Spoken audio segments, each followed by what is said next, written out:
ಹುಡುಕಾಟ ಪ್ರಾರಂಭಿಸಿದ್ದು within 2 hours ಒಳಗಡೆನೆ ಸೌಜನ್ಯ ಸಿಗ್ತಾಳೆ. ಆದ್ರೆ ಶವ ಆಗಿ ಅವಳ ಕೈಗಳನ್ನ ಅವಳದೇ ದುಪ್ಪಟ್ಟ ಅಂಡ್ ID ಕಾರ್ಡ್ ಇಂದ ಮರಕ್ಕೆ ಕಟ್ಟಿರ್ತಾರೆ. And most brutal part is ಅವಳ ಯೋನಿ, ಅವಳ ಏನಿತ್ತ ಅದ್ರ ಒಳಗಡೆ 6 ಇಂಚ್ ಮಣ್ಣು ತುಂಬಿರ್ತಾರೆ. ಓ ಬಿಡಪ್ಪ, ನಮ್ ಪೊಲೀಸ್ ಅವ್ರಿಗೆ ತಮ್ಮ ಡ್ಯೂಟಿ ಮೇಲೆ ಎಷ್ಟೊಂದು ನಿಷ್ಠೆ ಇದೆ, ಒಂದೇ ದಿನದಲ್ಲಿ ಆರೋಪಿನ ಹಿಡಿದ್ಬಿಟ್ರಲ್ಲ ಅಂತ ಪೊಲೀಸ್ ಅವ್ರ ಮೇಲೆ ಫುಲ್ ಒಂಥರ ಹೊಗಳ್ತಾ ಇರ್ತಾರೆ. ಆದ್ರೆ ಪಾಪ ಜನರಿಗೆ ಎಲ್ಲಿ ಗೊತ್ತಿತ್ತು ಈ ಕೇಸ್ ನ ರಿಯಲ್ ಆರೋಪಿ ಬೇರೆ ಯಾರೋ ಇದಾರೆ. ಪೊಲೀಸ್ ಅವರು ಈ ಕೇಸ್ ನ ಮಿಸ್ಲೀಡ್ ಮಾಡೋದಕ್ಕೆ ಸುಮ್ನೆ ಸಂತೋಷ್ನ ಅರೆಸ್ಟ್ ಮಾಡಿದ್ದಾರೆ ಅಂತ. ಪೊಲೀಸ್ ಅವರು ಈ ಕೇಸ್ ಅಲ್ಲಿ ಕರಪ್ಟ್ ಆಗಿದ್ದಾರೆ. ಪೊಲೀಸ್ ಅವರೇ ಸತ್ಯ ಮುಚ್ಚಿಡ್ಲಿಕ್ಕೆ ಟ್ರೈ ಮಾಡ್ತಿದ್ದಾರೆ. ಹಾಗಾಗಿ ಈ ಕೇಸ್ ನ ಇನ್ಮುಂದೆ ಪೊಲೀಸ್ ಅವರಲ್ಲದೆ CBI ಅವರು ಇನ್ವೆಸ್ಟಿಗೇಷನ್ ಮಾಡಬೇಕು. ಈ ಕೇಸ್ ನ CBI ಒಪ್ಸಿ ಅಂತ ಅಗೇನ್ ಪ್ರೊಟೆಸ್ಟ್ ಗಳು ಸ್ಟಾರ್ಟ್ ಆಗ್ತವೆ. ಸೌಜನ್ಯ ಕೇಸ್ ಒಂದೇ ಅಲ್ಲ, ನಾರಾಯಣ ಹಾಗೂ ಯಮುನಾ ಕೇಸಲ್ಲೂ, ವೇದವಲ್ಲಿ ಕೇಸಲ್ಲೂ, ಆ ಬ್ಯಾಂಕ್ ಮ್ಯಾನೇಜರ್ ನ ಕೇಸಲ್ಲೂ ಹಾಗೂ ಪದ್ಮಲತಾ ಕೇಸಲ್ಲೂ ಸೀದಾ ಡೈರೆಕ್ಟ್ ಡೌಟ್ ಬರೋದೆ ಊರಿನ ಗೌಡ್ರ ಮೇಲೆ. ಸೌಜನ್ಯ ಕೇಸ್ ಬಿಟ್ಟು ಆ ಇನ್ನೊಂದು ಕೇಸ್ ಯಾವುದು, ಅದಕ್ಕೂ ಸಂತೋಷ್ಗೂ ಏನ್ ಸಂಬಂಧ, ಅದ್ರಲ್ಲಿ ಯಾಕೆ ಸಂತೋಷ್ನ ಪೊಲೀಸ್ ಅವರು ಫಿಟ್ ಮಾಡಿದ್ರು ಅಂತ ಪ್ರತಿಯೊಂದು ಹೇಳ್ತೀನಿ. ನಾನು ಈ ಚಾನೆಲ್ ನ ಸ್ಟಾರ್ಟ್ ಮಾಡಿದಾಗಿಂದ one of the most requested video ಬಂದು ಸೌಜನ್ಯ ಕೇಸ್ ಬಗ್ಗೆ. ಸರಿ, ನಮ್ ದೂತ ಸಭೆಯ ಪ್ರಜೆಗಳು ಇಷ್ಟೊಂದು ಕೇಳ್ತಿದಾರಲ್ಲ, ಈ ಒಂದು ಕೇಸ್ ಬಗ್ಗೆ ವಿಡಿಯೋ ಮಾಡುವ ಅಂತ ಸೌಜನ್ಯ ಕೇಸ್ ಬಗ್ಗೆ ನಾನು ರಿಸರ್ಚ್ ಸ್ಟಾರ್ಟ್ ಮಾಡಿದೆ. ಅಂಡ್ ಟ್ರಸ್ಟ್ ಮೀ, ಎಷ್ಟೊಂದು ಕಾಂಪ್ಲೆಕ್ಸ್ ಈ ಒಂದು ಕೇಸ್ ಇದೆ ಅಂತಂದ್ರೆ ನನ್ನ ತಲೆನೇ ಕೆಟ್ಬಿಡ್ತು. ಬಟ್ ಡೋಂಟ್ ವರಿ, ನಿಮ್ಗಂತೂ ಪ್ರತಿ ಒಂದನ್ನ ತುಂಬಾ ಸಿಂಪಲ್ ಆಗಿ ಅರ್ಥ ಮಾಡಿಸ್ತೇನೆ. ಅನ್ಕೊಳ್ಳಿ, ಒಂದು ಊರು, ಆ ಊರಲ್ಲಿ ಒಂದು ಗೌಡ್ರ ಕುಟುಂಬ ಇದೆ. ಅಂಡ್ ಆ ಗೌಡ್ರ ಕುಟುಂಬ ತುಂಬಾನೇ ಪವರ್ಫುಲ್, ಲೈಕ್ ನಾವು ಮೂವೀಸ್ ಅಲ್ಲಿ ನೋಡ್ತೀವಲ್ಲ ಹಂಗೆ. ಸೊ ಗೌಡ್ರ ಊರು ಬಂದು ಧರ್ಮಸ್ಥಳ ಅಂತ. ಆ ಒಂದು ಊರಲ್ಲಿ ಇವ್ರಿಗೆ ಸಖತ್ ಕಂಟ್ರೋಲ್ ಇರುತ್ತೆ. ಈವನ್ ಅದೇ ಒಂದು ರೀಜನ್ ಅಲ್ಲಿ ಇರುವಂತಹ ಒಂದು ತುಂಬಾನೇ ಪಾಪ್ಯುಲರ್ ದೇವಸ್ಥಾನನೂ ಸಹ ಇವರೇ ಕಂಟ್ರೋಲ್ ಮಾಡ್ತಿರ್ತಾರೆ. ಆ ಒಂದು ದೇವಸ್ಥಾನ ಇಂದ ಈ ಗೌಡ್ರ ಕುಟುಂಬಕ್ಕೆ ಎಷ್ಟೊಂದು ದುಡ್ಡು ಬರ್ತಾ ಇರುತ್ತೆ ಅಂತಂದ್ರೆ, ಅದೇ ದುಡ್ಡಲ್ಲಿ ಇವರು ಬೇಜನ್ ಪ್ರೈವೇಟ್ ಪ್ರೈಮರಿ ಅಂಡ್ ಹೈಸ್ಕೂಲ್ಸ್ ನ ಸ್ಥಾಪನೆ ಮಾಡಿರ್ತಾರೆ. ಬೇಜನ್ ಪ್ರೈವೇಟ್ ಮೆಡಿಕಲ್ ಕಾಲೇಜಸ್ ಇರ್ತವೆ. ಅಂಡ್ ಬೇಜನ್ ಪ್ರೈವೇಟ್ ದೊಡ್ಡ ಹಾಸ್ಪಿಟಲ್ಸ್ ಇರ್ತವೆ. ಒಟ್ಟಲ್ಲಿ ಹೇಳ್ಬೇಕು ಅಂತಂದ್ರೆ ದುಡ್ಡಿನ ಸುರಿಮಳೆ ಇವ್ರಿಗೆ. ನೋಡಿ, ನಮ್ಮ ಭಾರತ ದೇಶದಲ್ಲಿ ಒಂದು ಕಾನೂನು ಇದೆ, ದ ರಿಲಿಜಿಯಸ್ ಎಂಡೋಮೆಂಟ್ ಆಕ್ಟ್ 1863 ಅಂತ. ಬೇಸಿಕಲಿ ಈ ಒಂದು ಕಾನೂನು ಏನ್ ಹೇಳುತ್ತೆ ಅಂತಂದ್ರೆ, ಭಾರತದಲ್ಲಿ ಯಾವ್ದೆಲ್ಲ ಹಿಂದೂ ಟೆಂಪಲ್ಸ್ ಇದಾವೋ ಅವೆಲ್ಲ ಗವರ್ಮೆಂಟ್ ಪ್ರಾಪರ್ಟಿ. ಆ ಹಿಂದೂ ಟೆಂಪಲ್ಸ್ ನ ಮ್ಯಾನೇಜ್ಮೆಂಟ್ ಎಲ್ಲ ಗವರ್ಮೆಂಟ್ ಕೈಗೆ ಹೋಗಿ ಗವರ್ಮೆಂಟ್ ಡಿಸೈಡ್ ಮಾಡುತ್ತೆ ಆ ಮ್ಯಾನೇಜ್ಮೆಂಟ್ ಅಲ್ಲಿ ಯಾರ್ ಕೆಲ್ಸಕ್ಕೆ ಇರಬೇಕು, ಯಾರ್ ಕೆಲ್ಸಕ್ಕೆ ಇರಬಾರ್ದು, ಅಂಡ್ ಆ ಟೆಂಪಲ್ ಇಂದ ಬರ್ತಿರುವಂತಹ ಡೊನೇಷನ್ ಅಮೌಂಟ್ ಏನ್ ಮಾಡ್ಬೇಕು ಅಂತ. ಸೊ ಈ ಒಂದು ಕಾನೂನಿನ ಪ್ರಕಾರ ಗವರ್ಮೆಂಟ್ ಇಂಡಿಯಾದಲ್ಲಿರುವಂತಹ ಆಲ್ಮೋಸ್ಟ್ ಎಲ್ಲಾ ಹಿಂದೂ ಟೆಂಪಲ್ಸ್ ನ ತನ್ನ ಕಂಟ್ರೋಲ್ ಅಲ್ಲಿ ತಗೋತಾ ಇರ್ಬೇಕಾದ್ರೆ ಗವರ್ಮೆಂಟ್ ಅಫಿಷಿಯಲ್ಸ್ ಧರ್ಮಸ್ಥಳ ಶ್ರೀ ಮಂಜುನಾಥ ದೇವಸ್ಥಾನಕ್ಕೂ ರೀಚ್ ಔಟ್ ಮಾಡ್ತಾರೆ. ಅಂಡ್ ಆಗ ಇಷ್ಟು ದಿನ ಟೆಂಪಲ್ ನ ಕಂಟ್ರೋಲ್ ಮಾಡ್ತಿದ್ದಂತಹ ಆ ಗೌಡ್ರ ಕುಟುಂಬ ಏನ್ ಹೇಳುತ್ತೆ ಗೊತ್ತಾ, ಇಲ್ಲ ಇದು ಹಿಂದೂ ಟೆಂಪಲ್ ಅಲ್ಲ, ಇದು ಜೈನ್ ಫ್ಯಾಮಿಲಿಗೆ ಬಿಲಾಂಗ್ ಮಾಡುವಂತಹ ಒಂದು ಪ್ರೈವೇಟ್ ಟೆಂಪಲ್ ಅಂತ ಹೇಳ್ತಾರೆ. ನಾನು ಇಷ್ಟು ದಿನ ಧರ್ಮಸ್ಥಳ ಶ್ರೀ ಮಂಜುನಾಥ ದೇವಸ್ಥಾನ ಒಂದು ಹಿಂದೂ ಟೆಂಪಲ್ ಅಂತ ಅನ್ಕೊಂಡಿದ್ದೆ. ಆದ್ರೆ ಈಗಷ್ಟೇ ನನಗೂ ಗೊತ್ತಾಗಿದ್ದು ಇದು ಹಿಂದೂ ಟೆಂಪಲ್ ಅಲ್ಲ, ಇದು ಒಂದು ಜೈನ್ ಫ್ಯಾಮಿಲಿಗೆ ಬಿಲಾಂಗ್ ಮಾಡುವಂತಹ ಪ್ರೈವೇಟ್ ಜೈನ್ ಟೆಂಪಲ್ ಅಂತ. ಸೊ ಹೀಗಾಗಿ ಗವರ್ಮೆಂಟ್ ಅಫಿಷಿಯಲ್ಸ್ ಏನು ಮಾಡಕ್ಕಾಗದೆ ಇವತ್ತಿನವರೆಗೂ ಈ ಒಂದು ಧರ್ಮಸ್ಥಳ ಶ್ರೀ ಮಂಜುನಾಥ ದೇವಸ್ಥಾನನ ಒಂದು ಪ್ರೈವೇಟ್ ಟ್ರಸ್ಟ್ ನಡೆಸ್ಕೊಂಡು ಹೋಗ್ತಿದೆ. ಅಂಡ್ ಆ ಪ್ರೈವೇಟ್ ಟ್ರಸ್ಟ್ ನ ಓನರ್ ಯಾರು, ಅದೇ ಗೌಡ್ರ ಕುಟುಂಬ. ನೋಡಿ, ನಾನು ಈ ವಿಡಿಯೋದಲ್ಲಿ ಯಾರ್ದು ರಿಯಲ್ ನೇಮ್ಸ್ ನ ಬಳಸ್ತಿಲ್ಲ. ಪ್ರೀವಿಯಸ್ಲಿ ಬೇರೆ ಯೂಟ್ಯೂಬರ್ಸ್ ತಮ್ಮ ವಿಡಿಯೋಸ್ ಅಲ್ಲಿ ರಿಯಲ್ ನೇಮ್ಸ್ ನ ಬಳಸಿದ್ದಾರೆ ಅನ್ನೋ ಒಂದೇ ಒಂದು ಕಾರಣಕ್ಕೆ ಅವ್ರ ವಿಡಿಯೋಸ್ ನ ಡಿಲೀಟ್ ಮಾಡಿಸಿದ್ದಾರೆ. ಸೊ ಅವ್ರ ಜೊತೆ ಆಗಿದ್ದು ನನ್ ಜೊತೆ ಆಗೋದು ಬೇಡ, ಸತ್ಯ ಮುಚ್ಚೋಗೋದು ನನ್ಗೆ ಇಷ್ಟ ಇಲ್ಲ. ಹಾಗಾಗಿ ನಾನು ಇಲ್ಲಿ ರಿಯಲ್ ನೇಮ್ಸ್ ನ ಬಳಸ್ತಿಲ್ಲ. ಆದ್ರೆ ನಾನು ಯಾರನ್ನ ಪಾಯಿಂಟ್ ಔಟ್ ಮಾಡಿ ಹೇಳ್ತಿದ್ದೀನಿ ಅನ್ನೋದು ಮಾತ್ರ ನಿಮಗೆ ತುಂಬಾ ಕ್ಲಿಯರ್ಲಿ ಅರ್ಥ ಆಗುತ್ತೆ. Don't worry.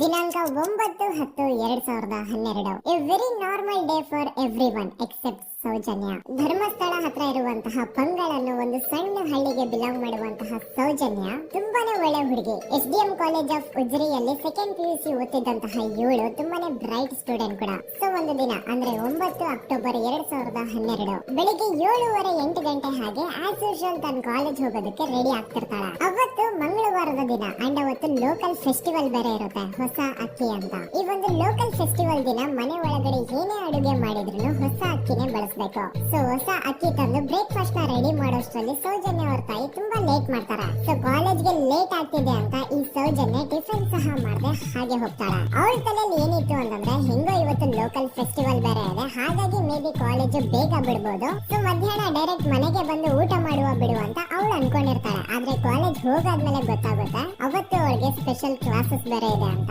ಸೌಜನ್ಯ ಬ್ರೇಕ್ಫಾಸ್ಟ್ ಕೂಡ ಮಾಡಿರಲ್ಲ ಅಂಡ್ ಲಂಚ್ ಬಾಕ್ಸ್ ಕೂಡ ತಂದಿರಲ್ಲ. ಹಾಗಾಗಿ ಲಂಚ್ ಟೈಮ್ ಅಲ್ಲಿ ಸೌಜನ್ಯನ ಒಬ್ಳು ಫ್ರೆಂಡ್ ಜಾನ್ವಿ ತಾನು ತಂದಿರುವಂತಹ ಲಂಚ್ ಬಾಕ್ಸ್ ಅಲ್ಲಿ ಒಂದಿಷ್ಟು ಲಂಚ್ ನ ಆಫರ್ ಮಾಡ್ತಾಳ.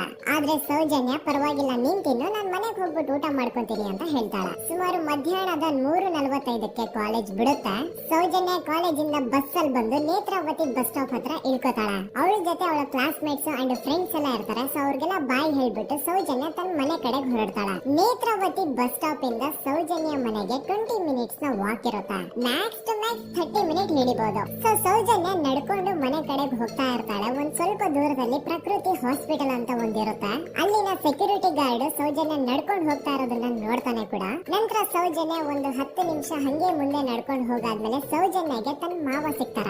ಅವರು ಸೌಜನ್ಯನ ನೋಡಿ ಮಾತಾಡಿಸ್ತಾರೆ. ಯಾಕಮ್ಮ ಕಾಲೇಜಿಂದ ಇಷ್ಟು ಲೇಟ್ ಬರ್ತಿದೀಯಾ ಅಂತ ಕೇಳ್ತಾರ. ಆಗ ಸೌಜನ್ಯ ಇಲ್ಲ ಮಾವ, ಕಾಲೇಜಲ್ಲಿ ಸ್ಪೆಷಲ್ ಕ್ಲಾಸ್ ಇತ್ತು ಹಾಗಾಗಿ ಲೇಟ್ ಆಗ್ಬಿಡ್ತು ಅಂತ ಹೇಳಿ ಒಂದೆರಡು ಮಾತಾಡಿಸಿ ನಂತರ ತನ್ನ ಮನೆ ಕಡೆ ತಾನು ಹೊರಡ್ತಾಳ. ಈಗ ಆ ಒಂದು ಪಾಯಿಂಟ್ ಇಂದ ಸೌಜನ್ಯಗೆ ತನ್ನ ಮನೆ ಹೋಗ್ಲಿಕ್ಕೆ 10 ನಿಮಿಷ ಬೇಕು. ಮ್ಯಾಕ್ಸ್ ಟು ಮ್ಯಾಕ್ಸ್ 20 ಮಿನಿಟ್ ಅನ್ಕೊಳ್ಳಿ. 3:45ಕ್ಕೆ ಕಾಲೇಜ್ ಬಿಟ್ರೆ ಅರೌಂಡ್ 4:30ಗೆ ಮನೇಲಿ ಇರ್ಬೇಕಾಗಿದ್ದು ಹುಡುಗಿ 6:15 7 ಗಂಟೆ ಆಗಿದ್ರು ಮನೆಗೆ ಸೇರಿರಲ್ಲ. ಸೊ ಮನೇಲಿ ಸೌಜನ್ಯ ಅವ್ರ ತಾಯಿಗೆ ಟೆನ್ಷನ್ ಸ್ಟಾರ್ಟ್ ಆಗುತ್ತೆ. ಏನಪ್ಪ ಈ ಹುಡುಗಿ ಎಷ್ಟೊತ್ತಾದ್ರೂ ಇನ್ನು ಮನೆಗ್ ಬಂದಿಲ್ವಲ್ಲ ಅಂತ. ಸೊ ಅವ್ರೇನ್ ಮಾಡ್ತಾರೆ, ಸೌಜನ್ಯ ಅವ್ರ ತಂದೆ ಕಾಲ್ ಮಾಡ್ಬಿಟ್ಟು ಹಿಂಗೆ 3:30 4 ಗಂಟೆಗೆ ಕಾಲೇಜಿಂದ ಮನೆಗ್ ಬರ್ತಿದ್ದ ನಮ್ ಹುಡುಗಿ ಇವತ್ತು 7 ಗಂಟೆ ಆದ್ರೂ ಇನ್ನು ಮನೆಗ್ ಬಂದಿಲ್ಲ, ನೀವು ಸ್ವಲ್ಪ ಬೇಗ ಮನೆಗ್ ಬಂದು ವಿಚಾರಿಸಿ ಅಂತ ಗಾಬರಿಲಿ ಹೇಳ್ತಾರ.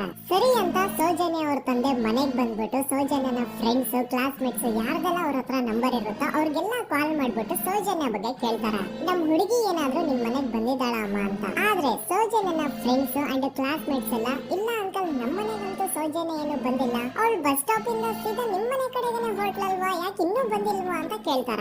ಆಗ ಸೌಜನ್ಯ ಅವ್ರ ತಂದೆ ಇಲ್ಲಮ್ಮ ಬಂದಿಲ್ಲ ಹಾಗಾಗಿನೇ ಕಾಲ್ ಮಾಡಿರೋದು ಅಂತ ಹೇಳಿ ಕಾಲ್ ಕಟ್ ಮಾಡ್ತಾರ. ದೆನ್ ಸೌಜನ್ಯ ಅವ್ರ ತಂದೆ ಸೌಜನ್ಯ ಅವ್ರ ಮಾವ ಕಾಲ್ ಮಾಡ್ತಾರ. ಅಳಿಯ ಎಲ್ಲಿದ್ಯಾ, ನನ್ ಮಗಳು ಇನ್ನು ಮನೆಗ್ ಬಂದಿಲ್ಲ, ನೀನೇನಾದ್ರೂ ಅವಳನ್ನ ನೋಡ್ದ ಅಂತ ಕೇಳ್ತಾರ. ಆ ಕಡೆಯಿಂದ ಅವರು ಸೌಜನ್ಯನ ಮಾವ ಹೇಳ್ತಾರೆ, ಹ್ಞೂ ನಾನ್ ನೋಡ್ದೆ, 4 ಕಾಲು ಹಾಗೆ ಆ ಹುಡುಗಿ ಕಾಲೇಜಿಂದ ಬರ್ಬೇಕಾದ್ರೆ ನನಗ್ ಕಾಣಿಸಿದ್ಲು, ನಾನ್ ಸ್ವಲ್ಪ ಮಾತಾಡ್ದೆ ಅವಳ ಹತ್ರ, ಅದಾದ್ಮೇಲೆ ಅವಳು ಮನೆ ಕಡೆ ಹೋದ್ಲಲ್ಲ, ಯಾಕೆ ಇನ್ನೂ ಬಂದಿಲ್ವಾ ಅಂತ ಅವರೇ ಉಲ್ಟಾ ಕ್ವಶನ್ ಕೇಳ್ತಾರ. ಈ ಕಡೆ ಸೌಜನ್ಯ ಅವ್ರ ತಂದೆ ಇಲ್ಲ 7 ಗಂಟೆ ಆದ್ರೂ ಮಗು ಇನ್ನು ಮನೆಗ್ ಬಂದಿಲ್ಲ, ನಮ್ಗೆ ಯಾಕೋ ತುಂಬಾ ಗಾಬರಿ ಆಗ್ತಿದೆ, ನೀನೊಂದ್ ಕೆಲಸ ಮಾಡು, ನಮ್ಮವ್ರನ್ನೆಲ್ಲ ಸೇರ್ಸು, ಎಲ್ರೂ ಸೇರಿ ಹುಡುಕುವ ಅವಳನ್ನ ಅಂತ ಸುಮಾರು ರಾತ್ರಿ 7 ಗಂಟೆಯಿಂದ ಹಿಡಿದು 11 ಗಂಟೆವರೆಗೂ ಸೌಜನ್ಯನ ಮನೆಯವರು ಅಂಡ್ ಊರಿನ ಜನ 200-300 ಜನ ಸೇರ್ಕೊಂಡು ಸೌಜನ್ಯನ ಹುಡುಕ್ತಾರೆ. ಆದ್ರೆ ಸೌಜನ್ಯನ ಒಂದು ಸುಳಿವು ಸಿಗಲ್ಲ. ಸೊ ಕೊನೆಗೆ ಸಹಾಯ ಕೇಳ್ತಾ ರಾತ್ರಿ 11 ಗಂಟೆ ಹಾಗೆ ಸೌಜನ್ಯನ ತಂದೆ ತಾಯಿ ಅಂಡ್ ಊರಿನ ಜನ ಎಲ್ಲ ಬೆಳ್ತಂಗಡಿ ಪೊಲೀಸ್ ಸ್ಟೇಷನ್ ಹತ್ರ ಹೋಗ್ತಾರ. ಅಲ್ಲಿ ಪೊಲೀಸ್ ಅವ್ರ ಹತ್ರ ಕಾಲೇಜ್ ಹೋಗಿದ್ ನಮ್ ಹುಡುಗಿ ಇಷ್ಟೊತ್ತಾದ್ರೂ ಇನ್ನು ಮನೆಗ್ ಬಂದಿಲ್ಲ, ಎಷ್ಟು ಹುಡುಕಿದ್ರು ಸಿಗ್ತಾ ಇಲ್ಲ, ಸೊ ಪ್ಲೀಸ್ ಒಂದು ಮಿಸ್ಸಿಂಗ್ ರಿಪೋರ್ಟ್ ನ ಫೈಲ್ ಮಾಡಿ ನಮ್ ಹುಡುಗಿನ ಹುಡುಕೊಡಿ ಅಂತ ಕೇಳ್ಕೊತಾರ. ಆದ್ರೆ ಪೊಲೀಸ್ ಅವರು ಒಪ್ಪಲ್ಲ. ಇಲ್ಲ ಯಾವುದೇ ಪರ್ಸನ್ ಮಿಸ್ಸಿಂಗ್ ಆದ್ರೆ ಆಫ್ಟರ್ 24 ಅವರ್ಸ್ ಆದ್ಮೇಲೆ ರಿಪೋರ್ಟ್ ಫೈಲ್ ಮಾಡಕ್ಕಾಗೋದು. ಸೊ ನೀವ್ ಒಂದ್ ಕೆಲಸ ಮಾಡಿ, ಈಗ ಮನೆಗ್ ಹೋಗಿ ನಾಳೆ ಬೆಳಿಗ್ಗೆವರೆಗೂ ನೋಡಿ, ನಾಳೆ ಬೆಳಿಗ್ಗೆವರೆಗೂ ನಿಮ್ ಮಗಳು ನಿಮ್ ಮನೆಗ್ ಬಂದಿಲ್ಲ ಅಂತಂದ್ರೆ ಆಗ ಬಂದ್ಬಿಟ್ಟು ಮಿಸ್ಸಿಂಗ್ ರಿಪೋರ್ಟ್ ನ ಫೈಲ್ ಮಾಡಿಸಿ ಅಂತ ಹೇಳಿ ಕಳಿಸ್ತಾರ. ಆಗ ಆಲ್ಮೋಸ್ಟ್ ಮಿಡ್ ನೈಟ್ ಆಗಿರೋದ್ರಿಂದ ಅಂಡ್ ಮಳೆ ಬೇರೆ ತುಂಬಾ ಜೋರಾಗಿ ಬರ್ತಾ ಇರುತ್ತೆ. ಸೊ ಈ ಸಿಚುವೇಶನ್ ಅಲ್ಲಿ ಸೌಜನ್ಯನ ಹುಡುಕ್ಲಿಕ್ಕೆ ಆಗಲ್ಲ. ನಾಳೆ ಬೆಳಿಗ್ಗೆ ಸೇರ್ಕೊಂಡು ಅಗೇನ್ ಎಲ್ರು ಸೌಜನ್ಯನ ಹುಡುಕುವ ಅಂತ ಸೌಜನ್ಯನ ಮನೆಯವರು ಅಂಡ್ ಊರಿನ ಜನ ಎಲ್ರು ತಮ್ಮ ಮನೆಗೆ ಹೋಗ್ಬಿಡ್ತಾರ. ನೆಕ್ಸ್ಟ್ ದಿನ ಅಂದ್ರೆ 10 ಅಕ್ಟೋಬರ್ 2012 ಬುಧವಾರದ ದಿನ ಬೆಳಿಗ್ಗೆ 10 ಗಂಟೆ ಹಾಗೆ ಸೌಜನ್ಯನ ಮನೆಯವರು ಅಂಡ್ ಊರಿನ 200-300 ಜನ ಸೇರ್ಕೊಂಡು ಅಗೇನ್ ಸೌಜನ್ಯಗೋಸ್ಕರ ಹುಡುಕಾಟ ಸ್ಟಾರ್ಟ್ ಮಾಡ್ತಾರ. ಹುಡುಕಾಟ ಪ್ರಾರಂಭಿಸಿದ್ದು ವಿತಿನ್ 2 ಅವರ್ಸ್ ಒಳಗಡೆನೆ ಸೌಜನ್ಯ ಸಿಗ್ತಾಳೆ. ಆದ್ರೆ ಶವ ಆಗಿ ಆ 200-300 ಊರಿನ ಜನ ಎಲ್ಲ ಸೇರ್ಕೊಂಡು ಏನ್ ಸೌಜನ್ಯನ ಹುಡುಕ್ತಾ ಇದ್ರು ಅದರಲ್ಲಿ ಯಾರೋ ಒಬ್ರಿಗೆ ಸೌಜನ್ಯನ ಮನೆಯಿಂದ ಕೇವಲ 10 ನಿಮಿಷ ದೂರದಲ್ಲಿರುವಂತಹ ಒಂದು ಹಳ್ಳನ ದಡದಲ್ಲಿ ಸೌಜನ್ಯನ ಮೃತದೇಹ ಸಿಗುತ್ತಾ. ಈಗ ಸತ್ತಿರುವಂತಹ ಸೌಜನ್ಯನ ಡೆಡ್ ಬಾಡಿ ಯಾವ ಒಂದು ಕಂಡೀಷನ್ ಅಲ್ಲಿ ಇತ್ತು ಅಂತ ಹೇಳ್ತೀನಿ, ಸ್ವಲ್ಪ ಗಮನ ಇಟ್ಟು ಕೇಳಿಸ್ಕೊಳ್ಳಿ. ಅವಳ ಕೈಗಳನ್ನ ಅವಳದೇ ದುಪ್ಪಟ್ಟ ಅಂಡ್ ID ಕಾರ್ಡ್ ಇಂದ ಮರಕ್ಕೆ ಕಟ್ಟಿರ್ತಾರ. ಅವಳ ಬಾಡಿ ಎಲ್ಲ ನೇಕೆಡ್ ಇರುತ್ತೆ, ಮೈ ಮೇಲೆ ಸರಿಯಾದ ಬಟ್ಟೆ ಇರಲ್ಲ. ಮೈ ಮೇಲೆ ಮಲ್ಟಿಪಲ್ ಕಟ್ ಮಾರ್ಕ್ಸ್ ಇರುತ್ತೆ. ತುಂಬಾ ಜೋರಾಗಿ ಹೊಡೆದಿರುವಂತಹ ಗಾಯಗಳು ಮೈ ಮೇಲೆ ಎದ್ದು ಕಾಣಿಸ್ತಿರ್ತವೆ. ಅವಳ ರಿಪ್ಸ್ ಎದೆ ಭಾಗದ ಮೂಳೆಗಳೆಲ್ಲ ಮುರಿದು ಹೋಗ್ಬಿಟ್ಟಿರ್ತವೆ. And most brutal part is ಅವಳ ಯೋನಿ, ಅವಳ ಏನಿತ್ತು ಅದ್ರ ಒಳಗಡೆ 6 ಇಂಚ್ ಮಣ್ಣು ತುಂಬಿರ್ತಾರೆ. ಆ ಬಾಡಿ ಕಂಡೀಷನ್ ನ ನೋಡಿದಾದ್ಮೇಲೆ ಒಂದಂತೂ ತುಂಬಾ ಕ್ಲಿಯರ್ ಆಗಿ ಅರ್ಥ ಆಗುತ್ತೆ, ಅವಳನ್ನ ಯಾರೋ ತುಂಬಾ ಫೋರ್ಸ್ಫುಲಿ ಮಾಡಿ ನಂತರ ನಿರ್ದಯವಾಗಿ ಸಾಯಿಸಿದ್ದಾರೆ ಅಂತ. ಇಲ್ಲಿ ಕ್ರಿಮಿನಲ್ಸ್ ನ ಬುದ್ಧಿವಂತಿಕೆ ನೋಡಿ ಪೊಲೀಸ್ ಅವ್ರಿಗೆ ಏನು ಸುಳಿವು ಸಿಗ್ಬಾರ್ದು ಅಂತ ಅವಳ ಯೋನಿ ಒಳಗಡೆ 6 ಇಂಚ್ ಅಷ್ಟು ಮಣ್ಣು ತುಂಬ ಹೋಗಿರ್ತಾರೆ. ಸೊ ದೆನ್ ಪೊಲೀಸ್ ಅವ್ರಿಗೆ ವಿಷಯ ಗೊತ್ತಾಗುತ್ತೆ. ಅವರು ಸ್ಪಾಟ್ ಗೆ ಬಂದು ಸೌಜನ್ಯನ ಬಾಡಿನ ರಿಕವರ್ ಮಾಡಿ ಆ ಒಂದು ಸ್ಪಾಟ್ ನ ಕಂಪ್ಲೀಟ್ ಸೀಸ್ ಮಾಡ್ತಾರೆ. ಒಬ್ಳು ಸಾಮಾನ್ಯ ಮಿಡಲ್ ಕ್ಲಾಸ್ ಹುಡುಗಿ, ಒಬ್ಳು ವೆರಿ ಬ್ರೈಟ್ ಸ್ಟೂಡೆಂಟ್ ನ ಈ ಮಟ್ಟಿಗೆ ಇಷ್ಟು ನಿರ್ದಯವಾಗಿ ಸಾಯಿಸಿರೋದು ಯಾರು? ಇನ್ ಕೇಸ್ ಏನಾದ್ರೂ ಈ ಕ್ರೈಮ್ ಮಾಡಿದವನು ಸಿಕ್ಕಿ ಬಿದ್ರೆ ಅವನ್ನ ಸುಮ್ನೆ ಬಿಡಬಾರ್ದು ಅಂತ ಜನ ಆಕ್ರೋಶ ವ್ಯಕ್ತಪಡಿಸ್ತಾರೆ. ಅಂಡ್ ಗೆಸ್ ವಾಟ್, ನಮ್ ಪೊಲೀಸ್ ಅವರು ಇಷ್ಟೊಂದು ಫಾಸ್ಟ್ ಆಗಿ ಇನ್ವೆಸ್ಟಿಗೇಷನ್ ಕಂಪ್ಲೀಟ್ ಮಾಡ್ತಾರೆ ಅಂತ ನಾನಂತೂ ಎಕ್ಸ್ಪೆಕ್ಟ್ ಮಾಡಿರ್ಲಿಲ್ಲ. ಅಂಡ್ ಈವನ್ ಈ ಒಂದು ವಿಷಯದಿಂದ ಊರಿನ ಜನನು ಶಾಕ್ ಆಗ್ತಾರೆ. ಸೌಜನ್ಯ ಬಾಡಿ ಸಿಕ್ಕಿದ್ದು ನೆಕ್ಸ್ಟ್ ದಿನ ಅಂದ್ರೆ 11 ಅಕ್ಟೋಬರ್ 2012 ಸಂಜೆ 5 ಗಂಟೆ ಹಾಗೆ ಯಾರು ಸೌಜನ್ಯನ ಕಂಡು ಮರ್ಡರ್ ಮಾಡಿದ್ನೋ ಆ ಕ್ರಿಮಿನಲ್ ಕೂಡ ಸಿಕ್ಕಿ ಬೀಳ್ತಾನೆ. ಈಗ ನೀವು ಥಿಂಕ್ ಮಾಡ್ಬೋದು, ಸೌಜನ್ಯನ ಯಾರು ಅಂಡ್ ಮರ್ಡರ್ ಮಾಡಿದ್ರು ಅಂಡ್ ಯಾರ ಕ್ರೈಮ್ ನ ಮಾಡಿದ್ರು ಅವನು ನೆಕ್ಸ್ಟ್ ದಿನಾನೇ ಸಿಕ್ಕಿ ಬಿದ್ದ. ಹಾಗಿದ್ರೆ ಈ ಕೇಸ್ ಯಾವಾಗ್ಲೂ ಕ್ಲೋಸ್ ಆಗ್ಬಿಡ್ಬೇಕಿತ್ತು. ಆದ್ರೂ ಸ್ಟಿಲ್ ಇವತ್ತಿನ ದಿನವರೆಗೂ ಯಾಕೆ ಈ ಕೇಸ್ ಪದೇ ಪದೇ ನ್ಯೂಸ್ ಅಲ್ಲಿ ಬರುತ್ತೆ ಅಂದ್ರೆ, ನಮ್ ದೂತ ಸಭೆಯ ಪ್ರಜೆಗಳೇ ರೆಡಿ ಆಗಿ, ಆರೋಪಿ ಸಿಕ್ಕಾದ್ಮೇಲೆ ಈ ಕೇಸ್ ಕ್ಲೋಸ್ ಆಗಿಲ್ಲ. ಆಕ್ಚುಲಿ ಈ ಕೇಸ್ ಓಪನ್ ಆಗಿದ್ದೆ ಈಗ. ನೋಡಿ, ಸೌಜನ್ಯನ ಬಾಡಿ ಸಿಕ್ಕಿದ್ದು ನೆಕ್ಸ್ಟ್ ದಿನ ಅಂದ್ರೆ 11 ಅಕ್ಟೋಬರ್ 2012. PSI ಯೋಗೇಶ್ ಅವರು ಯಾರನ್ನ ಈ ಕೇಸಲ್ಲಿ ಅರೆಸ್ಟ್ ಮಾಡಿದ್ರು ಅಂದ್ರೆ ಆತನ ಹೆಸರು ಬಂದು ಸಂತೋಷ್ ರಾವ್. 28-29 ವಯಸ್ಸಿರುವಂತಹ Santosh Rao first of all ಧರ್ಮಸ್ಥಳದವನು ಅಲ್ವೇ ಅಲ್ಲ, ಅವನು ಶೃಂಗೇರಿ ಅವನು. ಸಂತೋಷ್ ರಾವ್ ನ ತಂದೆ ಸ್ಕೂಲ್ ಟೀಚರ್ ಅಂಡ್ ತಾಯಿ ಹೌಸ್ ವೈಫ್. ಸಂತೋಷ್ ಮೊದ್ಲಿಂದನೂ ಒಂದ್ ಸ್ವಲ್ಪ ಮೆಂಟಲಿ ಇಲ್ಲಿರೋದ್ರಿಂದ ಅವನಿಗೆ ವಿದ್ಯೆ ಬರಹ ಅನ್ನೋದು ತಲೆಗೆ ಹೋಗಿರಲ್ಲ. ಹಾಗಾಗಿ ಅವನು ಶೃಂಗೇರಿಯಲ್ಲಿ ಒಂದು ಹೋಟೆಲ್ ಅಲ್ಲಿ ಕೆಲಸ ಮಾಡ್ತಿರ್ತಾನೆ. ಮೆಂಟಲಿ ಅನ್ಸ್ಟೇಬಲ್ ಇದ್ರೂ ಸಹ ಈತನಿಗೆ ದೇವರ ಮೇಲೆ ಬಹಳ ನಂಬಿಕೆ ಇರುತ್ತೆ. ಹಾಗಾಗಿ ತಿಂಗಳಿಗೆ ಒಮ್ಮೆ ಆದ್ರೂ ಅಟ್ಲೀಸ್ಟ್ 2 ತಿಂಗಳಿಗೆ ಒಮ್ಮೆ ಆದ್ರೂ ಈತ ಯಾವ್ದಾದ್ರು ಒಂದು ಪುಣ್ಯಕ್ಷೇತ್ರಕ್ಕೆ ವಿಸಿಟ್ ಮಾಡಿ ಬರ್ತಿರ್ತಾನೆ. ಹಾಗೇನೆ ಈ ಸತಿನೂ ಸಹ ಈತ ಧರ್ಮಸ್ಥಳಕ್ಕೆ ಬಂದಿರ್ತಾನೆ. ಇವನು ಧರ್ಮಸ್ಥಳಕ್ಕೆ ಬಂದಿದ್ದು ದಿನಾಂಕ 9 ಅಕ್ಟೋಬರ್ 2012. ಈ ದಿನಾಂಕನ ಸ್ವಲ್ಪ ನೋಟ್ ಮಾಡಿ ಇಟ್ಕೊಳ್ಳಿ, ಯಾಕಂದ್ರೆ ಮುಂದೆ ಈ ಕೇಸಲ್ಲಿ ಇದೇ ಮೇಜರ್ ಟರ್ನಿಂಗ್ ಪಾಯಿಂಟ್. ಸೊ ಸೌಜನ್ಯನ ಡೆತ್ ಆಗಿಂತ ಒಂದು ದಿನ ಹಿಂದೆ ಧರ್ಮಸ್ಥಳಕ್ಕೆ ಬಂದಿರುವಂತಹ ಸಂತೋಷ್ ರಾವ್ಗೆ ಎಲ್ಲನೂ ಉಳ್ಕೊಳ್ಳಿಕ್ಕೆ ಹೋಟೆಲ್ ಅಲ್ಲಿ ಅಥವಾ ಲಾಡ್ಜ್ ಅಲ್ಲಿ ರೂಮ್ ಸಿಗಲ್ಲ. ರೀಸನ್ ಇಷ್ಟೇ, ಸಂತೋಷ್ ರಾವ್ ನೋಡ್ಲಿಕ್ಕೆ ಸ್ವಲ್ಪ ಮೆಂಟಲಿ ಅನ್ಸ್ಟೇಬಲ್ ಪರ್ಸನ್ ತರ ಇರ್ತಾನೆ. ಅವನ ಅವತಾರ, ಅವನ ವೇಷಭೂಷಣ ಅಷ್ಟು ಸರಿ ಇರಲ್ಲ. ಹಾಗಾಗಿ ಅವನಿಗೆ ಯಾವುದೇ ಒಂದು ಹೋಟೆಲ್ ಅಲ್ಲಿ ಅಥವಾ ಲಾಡ್ಜ್ ಅಲ್ಲಿ ಎಲ್ಲಿನೂ ರೂಮ್ ಸಿಗಲ್ಲ. ಸೊ ಉಳ್ಕೊಳ್ಳೋಕೆ ಜಾಗ ಸಿಗದೆ ಇವನೇನ್ ಮಾಡ್ತಾನೆ, ಅಲ್ಲೇ ಹತ್ರದಲ್ಲಿರುವಂತಹ ಬಾಹುಬಲಿ ಬೆಟ್ಟಕ್ಕೆ ಹೋಗಿ ಅಲ್ಲಿರುವಂತಹ ಬಾಹುಬಲಿ ಸ್ಟ್ಯಾಚ್ಯೂ ಹತ್ರನೇ ಆಶ್ರಯ ತಗೊಳ್ತಾನೆ. ಅಂಡ್ 1-2 ದಿನ ಅವನು ಅಲ್ಲೇ ಉಳ್ಕೋತಾನೆ ಕೂಡ. ಡೇ ಟೈಮ್ ಅಲ್ಲಿ ಧರ್ಮಸ್ಥಳಕ್ಕೆ ಬಂದು ಧರ್ಮಸ್ಥಳ ಶ್ರೀ ಮಂಜುನಾಥ ದೇವಸ್ಥಾನದಲ್ಲಿದ್ದು ಅಲ್ಲೇ ಪ್ರಸಾದ ಊಟ ಎಲ್ಲ ಮಾಡಿ ನಂತರ ನೈಟ್ ಆಗ್ತಿದ್ದಂಗೆ ಬಾಹುಬಲಿ ಬೆಟ್ಟಕ್ಕೆ ಹೋಗಿ ಆ ಸ್ಟ್ಯಾಚ್ಯೂ ಹತ್ರನೇ ಮಲ್ಕೊಳ್ತಿರ್ತಾನೆ. ಸೊ ಒಂದು ದಿನ ಅಂದ್ರೆ 11 ಅಕ್ಟೋಬರ್ 2012 ಸಂಜೆ 5 ಗಂಟೆ ಹಾಗೆ ಈ ಸಂತೋಷ್ ರಾವ್ ತನ್ನ ಪಾಡಿಗೆ ತಾನು ಆ ಬೆಟ್ಟದ ಮೇಲೆ ಕೂತ್ಕೊಂಡು ಸೀನರೀಸ್ ನ ಎಂಜಾಯ್ ಮಾಡ್ತಾ ಇರಬೇಕಾದ್ರೆ ಯಾರೋ ಅದೇ ಊರಿನ 5 ಜನ ಕಿಡಿಗೇಡಿಗಳು ಬಂದು ಇವನ ಹತ್ರ ಜಗಳ ತೆಗಿತಾರ. ಈ 5 ಜನ ಯಾರು ಅಂತ ನಂತರ ಹೇಳ್ತೀನಿ. ಸೊ ಈ 5 ಜನ ಕಿಡಿಗೇಡಿಗಳು ಸಂತೋಷ್ ರಾವ್ ಹತ್ರ ಜಗಳ ತೆಗೆದು ಅವನ ಅವಾಚ್ಯ ಶಬ್ದಗಳಿಂದ ಬೈದು ಅವನ್ನ ಹೊಡೆದು ಅಷ್ಟೇ ಸಾಲದೆ ಆ 5 ಜನ ಸಂತೋಷ್ ರಾವ್ನ ಪೊಲೀಸ್ ಸ್ಟೇಷನ್ಗೆ ಎಳ್ಕೊಂಡ್ ಬಂದು ಇವನು ನಾವು ಬಾಹುಬಲಿ ಬೆಟ್ಟಕ್ಕೆ ಅಂತ ಹೋಗಿದ್ರೆ ಅಲ್ಲಿ ನಮ್ಮ ಮೇಲೆ ಅಟ್ಯಾಕ್ ಮಾಡ್ದ.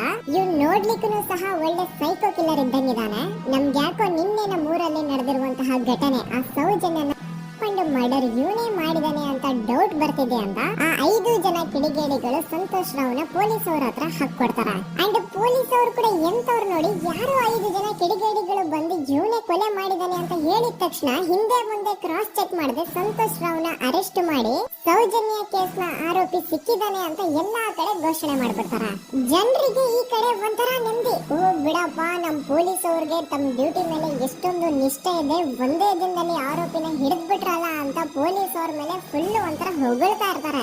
ಆದ್ರೆ ಪಾಪ ಜನರಿಗೆ ಎಲ್ಲಿ ಗೊತ್ತಿತ್ತು ಈ ಕೇಸ್ ನ ರಿಯಲ್ ಆರೋಪಿ ಬೇರೆ ಯಾರೋ ಇದಾರೆ. ಪೊಲೀಸ್ ಅವರೇ ಈ ಕೇಸ್ ನ ಮಿಸ್ಲೀಡ್ ಮಾಡೋದಕ್ಕೆ ಸುಮ್ನೆ ಸಂತೋಷ್ ನ ಅರೆಸ್ಟ್ ಮಾಡಿದ್ದಾರೆ ಅಂತ. ಸೊ ಸಂತೋಷ್ ರಾವ್ ಒಂದು ಹುಡುಗಿಯ ರೇಪ್ ಅಂಡ್ ಮರ್ಡರ್ ಕೇಸ್ ಅಲ್ಲಿ ಅರೆಸ್ಟ್ ಆಗಿದ್ದಾನೆ ಅನ್ನೋ ವಿಷಯ ಸಂತೋಷ್ ನ ತಾಯಿಗೆ ಗೊತ್ತಾದಾಗ ಅವ್ರ ಪಾಪ ನೋವಲ್ಲಿ ಕೊರಗಿ ಸಾಯ್ತಾರ. ಅಂಡ್ ಇನ್ನು ಅವ್ರ ತಂದೆ ಒಂದು ಕಡೆ ಪಾಪ ಹೆಂಡತಿನ ಕಳ್ಕೊಂಡಿರುವಂತಹ ನೋವು, ಇನ್ನೊಂದು ಕಡೆ ಮಗ ನೋಡಿದ್ರೆ ಯಾವ್ದೋ ಫಾಲ್ಸ್ ಕೇಸ್ ಅಲ್ಲಿ ಅರೆಸ್ಟ್ ಆಗಿದ್ದಾನೆ. ಈ ಕಡೆ ಕೇಸ್ ನ ಇನ್ವೆಸ್ಟಿಗೇಷನ್ ನಡೀತಾ ಇದೆ. ಅಂಡ್ ಇಲ್ಲಿ ನಾನು PSI ಯೋಗೇಶ್ ಅವ್ರ ಬಗ್ಗೆ ಅಂತೂ ಮೆನ್ಷನ್ ಮಾಡ್ಲೇಬೇಕು. ಈ ಪೊಲೀಸ್ ಆಫೀಸರ್ ಗೊತ್ತಿದ್ದು ಈ ತಪ್ಪನ ಮಾಡಿದ್ರು ಅಥವಾ ಗೊತ್ತಿಲ್ಲದೇನೆ ಈ ತಪ್ಪನ ಮಾಡಿದ್ರು ನನ್ಗಂತೂ ಗೊತ್ತಿಲ್ಲ. ಸೊ ಇವ್ರು ಏನ್ ಮಾಡ್ತಾರೆ ಅಂತಂದ್ರೆ ಸೌಜನ್ಯನ ಬಾಡಿನ ಪೋಸ್ಟ್ ಮಾರ್ಟಮ್ ಗೆ ಕಳಿಸಿದಾಗ ಡಾಕ್ಟರ್ಸ್ ಹಂಗೋ ಹಿಂಗೋ ಮಾಡಿ ಕೆಲವೊಂದು ಸ್ಪರ್ಮ್ ನ ಸ್ಯಾಂಪಲ್ಸ್ ಕಲೆಕ್ಟ್ ಮಾಡ್ತಾರೆ. ಅದನ್ನ ಅವರು PSI ಯೋಗೇಶ್ ಗೆ ಕೊಟ್ಟು ಇದನ್ನ ವಿತಿನ್ 72 ಅವರ್ಸ್ ಒಳಗಡೆ ಇನ್ನೊಂದು ಲ್ಯಾಬ್ ಗೆ ಸಬ್ಮಿಟ್ ಮಾಡಿ ಅಂತ ತುಂಬಾ ಕ್ಲಿಯರ್ ಆಗಿ ಹೇಳ್ತಾರೆ. ಆದ್ರೆ PSI ಯೋಗೇಶ್ ಆ ಸ್ಪರ್ಮ್ ಸ್ಯಾಂಪಲ್ಸ್ ನ ವಿತಿನ್ 72 ಅವರ್ಸ್ ಒಳಗಡೆ ಲ್ಯಾಬ್ ಕಳಿಸೋದಿರ್ಲಿ, ಅದನ್ನ 12 ದಿನ ಆದ್ಮೇಲೆ ಲ್ಯಾಬ್ ಕಳಿಸ್ತಾರೆ. ಅಷ್ಟೊತ್ತಿಗೆ ಆಲ್ರೆಡಿ ಆ ಸ್ಪರ್ಮ್ ಸ್ಯಾಂಪಲ್ಸ್ ಗೆಲ್ಲ ಫಂಗಸ್ ಹಿಡಿದು ಅದು ಅನ್ಫಿಟ್ ಫಾರ್ ಟೆಸ್ಟಿಂಗ್ ಅಂತ ಬರುತ್ತೆ. ಈಗ ನೀವೇ ಹೇಳಿ, ಎಂತ ಡಂಬೆಸ್ಟ್ ಪರ್ಸನ್ ಪೊಲೀಸ್ ಆಫೀಸರ್ ಆಗಿದ್ರು ಅವನ ಹತ್ರ ಒಂದು ಮರ್ಡರ್ ಕೇಸ್ ಬಂದಾಗ ಅವನ ಹತ್ರ ಇರೋ ಮೇನ್ ಸಾಕ್ಷಿನೇ, ಮೇನ್ ಎವಿಡೆನ್ಸ್ ಆ ಹುಡುಗಿಯ ಕಲೆಕ್ಟ್ ಆಗುವಂತಹ ಸ್ಪರ್ಮ್ ಸ್ಯಾಂಪಲ್ಸ್. ಸೊ ಅದನ್ನ ಮೊದಲು ಲ್ಯಾಬ್ ಕಳಿಸಿ ಅದನ್ನ ಐಡೆಂಟಿಫೈ ಮಾಡೋದು ಪೊಲೀಸ್ ಅವರ ಫಸ್ಟ್ ಡ್ಯೂಟಿ. ಆದ್ರೆ ಇಲ್ಲಿ PSI ಯೋಗೇಶ್ ಅವರು ಇದನ್ನೇ ಮರ್ತು ಹೋದ್ರು ಅಂತ ನೋಡಿ. ಯಾವುದೇ ಒಂದು ಕೇಸ್ ಅಲ್ಲಿ ಪೊಲೀಸ್ ಅವರು ಆದಷ್ಟು ಎವಿಡೆನ್ಸ್ ನ ಕಲೆಕ್ಟ್ ಮಾಡೋದಕ್ಕೆ ಟ್ರೈ ಮಾಡ್ತಾರೆ. ಆದ್ರೆ ಈ ಒಂದು ಕೇಸ್ ಅಲ್ಲಿ ಮಾತ್ರ ಪೊಲೀಸ್ ಅವರು ಎವಿಡೆನ್ಸ್ ನ ಕಲೆಕ್ಟ್ ಮಾಡೋ ಬದಲಾಗಿ ಎವಿಡೆನ್ಸ್ ನ ಡಿಸ್ಟ್ರಾಯ್ ಮಾಡೋದ್ರಲ್ಲಿ ಮುಂದೆ ಇದ್ರು. ಅಷ್ಟೇ ಅಲ್ಲದೆ ಈ ಪೊಲೀಸ್ ಆಫೀಸರ್ ಸೇರ್ಕೊಂಡು ಸಂತೋಷ್ ರಾವ್ಗೆ ಸೆಲ್ ಅಲ್ಲಿ ಎಂತ ಟಾರ್ಚರ್, ಎಂತ ಹಿಂಸೆ ಕೊಡ್ತಾರೆ ಅಂದ್ರೆ ನೆನ್ಸ್ಕೊಂಡ್ರೆ ಮೈ ಜುಮ್ಮನ್ನುತ್ತೆ. ಹೊಡಿಯೋದು, ಕೆಟ್ಟದಾಗ ಬೈಯೋದು ಇದೆಲ್ಲ common. Most brutal part is Santosh ರಾವ್ನ ಪ್ಯಾಂಟ್ ಬಿಚ್ಚಿ ಅವನ ಪ್ರೈವೇಟ್ ಪಾರ್ಟ್ ಮೇಲೆ ಬಿಸಿ ಕುದೀತಾ ಇರುವಂತಹ ನೀರ್ ಚಲ್ತಾರ. ಈ ಕ್ರೈಮ್ ನೀನೇ ಮಾಡಿದ್ಯಾ ಅಂತ ಒಪ್ಕೋ, ಇಲ್ಲ ಅಂತಂದ್ರೆ ನಿನ್ನ ಸೆಲ್ ಒಳಗಡೆನೆ ಸಾಯಿಸ್ಬಿಡ್ತೀವಿ, ನಿನ್ನ ತಂದೆ ತಾಯಿ ಎಲ್ರು ಸಾಯಿಸ್ಬಿಡ್ತೀವಿ ಅಂತ ಬ್ಲಾಕ್ ಮೇಲ್ ಮಾಡ್ತಾರ. ನೋಡಿ, ಸಂತೋಷ್ ರಾವ್ ಜಾಗದಲ್ಲಿ ನನ್ನಂತ ನಿಮ್ಮಂತ ನಾರ್ಮಲ್ ಪರ್ಸನ್ ಯಾರಾದ್ರೂ ಇದ್ದಿದ್ರೆ ಪೊಲೀಸ್ ಅವರು ಕೊಡ್ತಿರುವಂತಹ ಹಿಂಸೆನ ತಡ್ಕೊಳಕ್ಕಾಗದೆ ಆ ಕ್ರೈಮ್ ಮಾಡಿಲ್ಲ ಅಂದ್ರೂ ಮಾಡಿದೀನಿ ಅಂತ ಒಪ್ಕೊಬಿಡ್ತಾ ಇದ್ವಿ. ಆದ್ರೆ ಸಂತೋಷ್ ರಾವ್ ಮೆಂಟಲಿ ಇಲ್ಲಿರೋದೇ ಅವನಿಗೆ ಅಡ್ವಾಂಟೇಜ್ ಆಗೋಯ್ತು. ಪೊಲೀಸ್ಗಳು ಸಂತೋಷ್ ರಾವ್ಗೆ ಎಷ್ಟೇ ಹೊಡೆದ್ರು, ಎಷ್ಟೇ ಬೈದ್ರು, ಎಷ್ಟೇ ಬ್ಲಾಕ್ ಮೇಲ್ ಮಾಡಿದ್ರು ಸಂತೋಷ್ ರಾವ್ ಬಾಯಲ್ಲಿ ನಾನು ಈ ಕ್ರೈಮ್ ನ ಮಾಡಿಲ್ಲ ಅಂತಾನೆ ಬರುತ್ತೆ ಹೊರತು ಆ ಕ್ರೈಮ್ ನ ಅವನು ಒಪ್ಕೊಳ್ಳೋದೇ ಇಲ್ಲ. ದೆನ್ ಕೋರ್ಟ್ ಟ್ರಯಲ್ಸ್ ಸ್ಟಾರ್ಟ್ ಆಗುತ್ತೆ. ಈ ಕ್ರೈಮ್ ನ ಸಂತೋಷೇ ಮಾಡಿದಾನೆ ಅಂತ ಸೌಜನ್ಯ ಕಡೆಯ ಲಾಯರ್ ವಾದ ಮಾಡ್ತಾನೆ. ಅದಕ್ಕೆ ಆಪೋಸಿಟ್ ಆಗಿ ಸಂತೋಷ್ ರಾವ್ ಕಡೆಯಿಂದ ಒಬ್ರು ಲಾಯರ್ ಇಲ್ಲ, ಸಂತೋಷ್ ರಾವ್ ಈ ಕ್ರೈಮ್ ನ ಮಾಡ್ಲಿಕ್ಕೆ ಸಾಧ್ಯನೇ ಇಲ್ಲ ಅಂತ ವಾದ ಮಾಡ್ತಿರ್ತಾರೆ. ಅಂಡ್ ಕೋರ್ಟ್ ಇಂದ ಆಚೆಗಡೆ ಸಂತೋಷ್ ರಾವ್ ನ ಅಗೇನ್ಸ್ಟ್ ಸ್ಟೂಡೆಂಟ್ಸ್ ಪ್ರೊಟೆಸ್ಟ್ ನಡೆಯುತ್ತೆ, ಪಬ್ಲಿಕ್ ಪ್ರೊಟೆಸ್ಟ್ ನಡೆಯುತ್ತೆ. ಅರೆಸ್ಟ್ ಆಗಿರುವಂತಹ ಸಂತೋಷ್ ರಾವ್ಗೆ ಗಲ್ಲಿಗೇರಿಸ್ರಿ ಅಂತ ಅವ್ರು ಡಿಮ್ಯಾಂಡ್ ಮಾಡ್ತಿರ್ತಾರೆ. ಸೊ ಹೀಗೆ ಒಂದು 2-3 ವರ್ಷ ಕಳೆದು ಹೋಗುತ್ತೆ. ನಂತರ ಒಂದು ಕೋರ್ಟ್ ಟ್ರಯಲ್ ಅಲ್ಲಿ ಸಂತೋಷ್ ರಾವ್ ಪರವಾಗಿ ಹೋರಾಡ್ತಿದ್ದಂತಹ ಲಾಯರ್ ಯಾಕೆ ಈ ಕೇಸ್ ಅಲ್ಲಿ ಸಂತೋಷ್ ಆರೋಪಿ ಅಲ್ಲ ಅಂತ ಪ್ರೂವ್ ಮಾಡ್ಲಿಕ್ಕೆ ಕೆಲವೊಂದು ಪಾಯಿಂಟ್ಸ್ ನ ಮುಂದೆ ಇಡ್ತಾರೆ. ಅದೇನಂತಂದ್ರೆ ಮೊದಲನೇದಾಗಿ ಸಂತೋಷ್ ರಾವೇ ಈ ಕ್ರೈಮ್ ನ ಮಾಡಿದಾನೆ ಅಂತ ಒಂದು ಐ ವಿಟ್ನೆಸ್ ಇರಲ್ಲ. ಇನ್ನೊಂದೇನು ಅಂತಂದ್ರೆ ಯಾವೊಂದು ಕಂಡೀಷನ್ ಅಲ್ಲಿ, ಯಾವೊಂದು ಬ್ರೂಟಲ್ ಕಂಡೀಷನ್ ಅಲ್ಲಿ ಸೌಜನ್ಯನ ಬಾಡಿ ಸಿಕ್ಕಿತ್ತೋ ಅದನ್ನ ಗಮನದಲ್ಲಿ ಇಟ್ಕೊಂಡು ಸ್ವಲ್ಪ ಪ್ರಾಕ್ಟಿಕಲ್ ಆಗಿ ಥಿಂಕ್ ಮಾಡಿದ್ರೆ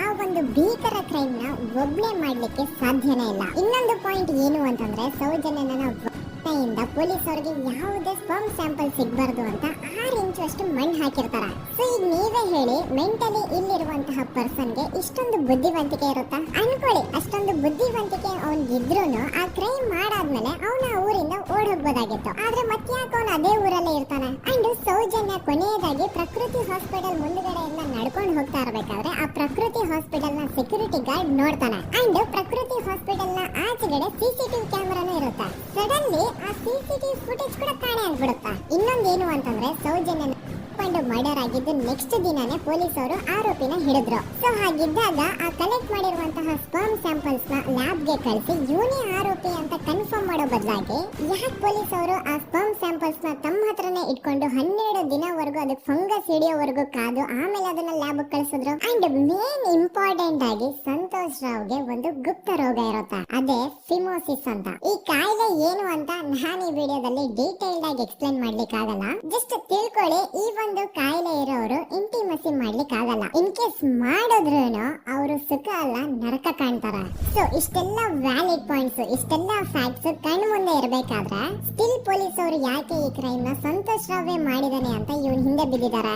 ಯಾಕೆ ಅವರು ಈ ಕ್ರೈಮ್ ಇವನ್ ಬಿಟ್ರೆ ಬೇರೆ ಯಾರಾದ್ರೂ ಮಾಡಿರ್ಬೋದಲ್ಲ ಅಂತ ಆ ಆಂಗಲ್ ಅಲ್ಲಿ ಇನ್ವೆಸ್ಟಿಗೇಷನ್ ಮಾಡ್ತಿಲ್ವಲ್ಲ ಅಂತ ಪೊಲೀಸ್ ಅವರ ಇನ್ವೆಸ್ಟಿಗೇಷನ್ ಮೇಲೆ ಈಗ ಕ್ವಶನ್ ಬರುತ್ತೆ. So after hearing all of this ಎಲ್ಲರಿಗೂ ಈಗ ಪೊಲೀಸ್ ಅವರ ಇನ್ವೆಸ್ಟಿಗೇಷನ್ ಮೇಲೆ ಡೌಟ್ ಬರುತ್ತೆ. ಅಂಡ್ ಈವನ್ ಸೌಜನ್ಯ ಅವ್ರ ಮನೆಯವರು ಕೂಡ ನಿಜವಾದ ಆರೋಪಿ ಸಂತೋಷ್ ಅಲ್ಲ ಅಂತ ತಮ್ಮ ಅಭಿಪ್ರಾಯನ ವ್ಯಕ್ತಪಡಿಸ್ತಾರೆ. ಆಗ ಅಲ್ಲಿವರೆಗೂ ಸಂತೋಷ್ ರಾವ್ನ ಗಲ್ಲಿಗೇರಿಸಿ ಅಂತ ಏನು student protest and public protest ಎಲ್ಲ ನಡೀತಾ ಇತ್ತು, ಈಗ ಅದೆಲ್ಲ ನಿಂತು ಹೋಗಿ ಎಲ್ಲಾ ಹೇಟ್ ರೈಡ್ ಪೊಲೀಸ್ ಅವ್ರ ಕಡೆಗೆ ಹೋಗುತ್ತೆ. ಪೊಲೀಸ್ ಅವರು ಈ ಕೇಸಲ್ಲಿ ಕರಪ್ಟ್ ಆಗಿದ್ದಾರೆ, ಪೊಲೀಸ್ ಅವರೇ ಸತ್ಯ ಮುಚ್ಚಿಡ್ಲಿಕ್ಕೆ ಟ್ರೈ ಮಾಡ್ತಿದ್ದಾರೆ. ಹಾಗಾಗಿ ಈ ಕೇಸ್ ನ ಇನ್ ಮುಂದೆ ಪೊಲೀಸ್ ಅವರಲ್ಲದೆ ಸಿಬಿಐ ಅವರು ಇನ್ವೆಸ್ಟಿಗೇಷನ್ ಮಾಡಬೇಕು, ಈ ಕೇಸ್ ನ ಸಿಬಿಐ ಒಪ್ಸಿ ಅಂತ ಅಗೇನ್ ಪ್ರೊಟೆಸ್ಟ್ ಗಳು ಸ್ಟಾರ್ಟ್ ಆಗ್ತವೆ. ಸೊ ಧರ್ಮಸ್ಥಳದಲ್ಲಿ ಇಷ್ಟೊಂದು ಹೋರಾಟಗಳಾಗ್ತಿದಾವೆ, ಒಬ್ಳು ಹುಡುಗಿ ಜೊತೆ ಇಷ್ಟೊಂದು ಅನ್ಯಾಯ ಆಗಿದೆ, ಆದ್ರೂ ಸಹ ಧರ್ಮಾಧಿಕಾರಿ ಏನು ಮಾತಾಡ್ತಿಲ್ವಲ್ಲ ಈ ಹುಡುಗಿ ಬಗ್ಗೆ ಅಂತ ಜನರು ಪ್ರಶ್ನೆ ಮಾಡಿದಾಗ ಆಗ ಧರ್ಮಾಧಿಕಾರಿನೂ ಜನರು ಮುಂದೆ ಬಂದ್ಬಿಟ್ಟು ಈ ಕೇಸ್ ನ ಸಿಬಿಐ ಒಪ್ಸಿ ಅಂತ ಹೋರಾಟ ಮಾಡ್ತಾರ.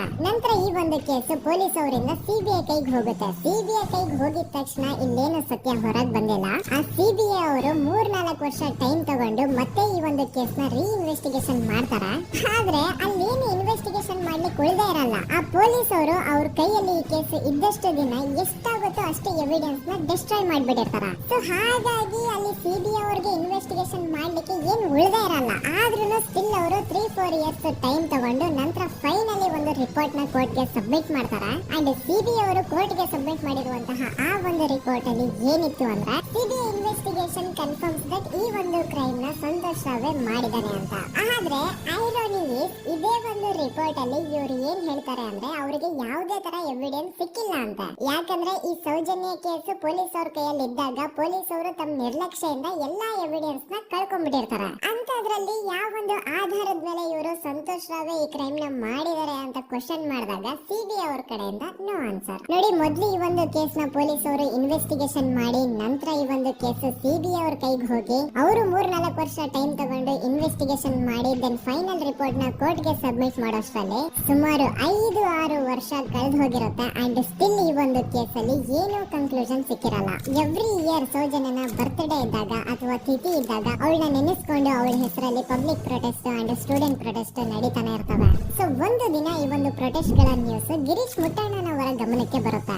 ಯಾರು ಈ ಗಿರೀಶ್ ಮುಟ್ಟಣ್ಣನವರ ಅಂದ್ರೆ ಇವರು very honest X police man. ನೀವು ನಂಬಲ್ಲ, ಇವರು ಪೊಲೀಸ್ ಆಫೀಸರ್ ಇದ್ದಾಗ ಪಬ್ಲಿಕ್ ಅಲ್ಲಿ ಒಬ್ಬ MLA ಹೊಡೆದಿರ್ತಾರ. ಅಷ್ಟೇ ಅಲ್ಲ, ಪೊಲೀಸ್ ಡಿಪಾರ್ಟ್ಮೆಂಟ್ ಅಲ್ಲಿ ಕರಪ್ಷನ್ ಇದೆ, ಕರಪ್ಷನ್ ಇದ್ದಿದ್ ಕಡೆ ನಾನ್ ಇರಲ್ಲ ಅಂತ ಹೇಳ್ಬಿಟ್ಟು ತಮ್ಮ ಪೊಲೀಸ್ ಡ್ಯೂಟಿನ ಬಿಟ್ಬಿಟ್ಟು ಈಗ ಸಮಾಜದಲ್ಲಿ ಏನೇ ಅನ್ಯಾಯ ಆಗಿದ್ರು ಅದ್ರ ಅಗೇನ್ಸ್ಟ್ ವಾಯ್ಸ್ ರೈಸ್ ಮಾಡ್ತಿದಾರೆ. ಸೊ ಈ ಗಿರೀಶ್ ಮುಟ್ಟಣ್ಣನವರಿಗೆ ಸೌಜನ್ಯ ಕೇಸ್ ಬಗ್ಗೆ ಗೊತ್ತಾದಾಗ ಅವ್ರಿಗೆ ಕೇಸು ತುಂಬಾನೇ ಕಾಡುತ್ತೆ.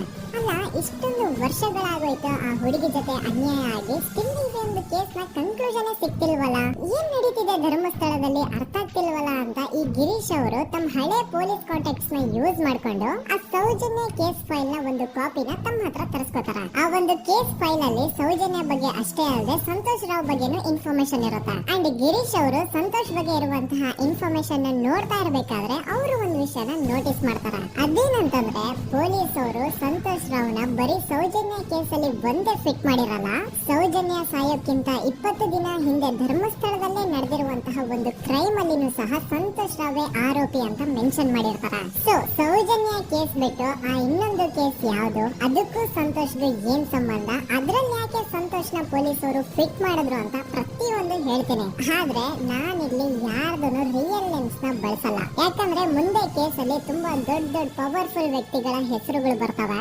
ಅಂಡ್ ನನ್ ವಿಡಿಯೋ ಯೂಟ್ಯೂಬ್ ಇಂದ ಡಿಲೀಟ್ ಆಗೋದು ನನ್ಗೆ ಇಷ್ಟ ಇಲ್ಲ. ಹಾಗಾಗಿ ನಾನಿಲ್ಲಿ ಯಾರ್ದನ್ನು ರಿಯಲ್ ನೇಮ್ಸ್ ನ ಬಳಸ್ತಿಲ್ಲ. ಬಟ್ ಯಾರ ಬಗ್ಗೆ ಹೇಳ್ತಿದ್ದೀನಿ ಅಂತ ಒಂದ್ ಸ್ವಲ್ಪ ನೀವೇ ಅರ್ಥ ಮಾಡ್ಕೊಳ್ಳಿ.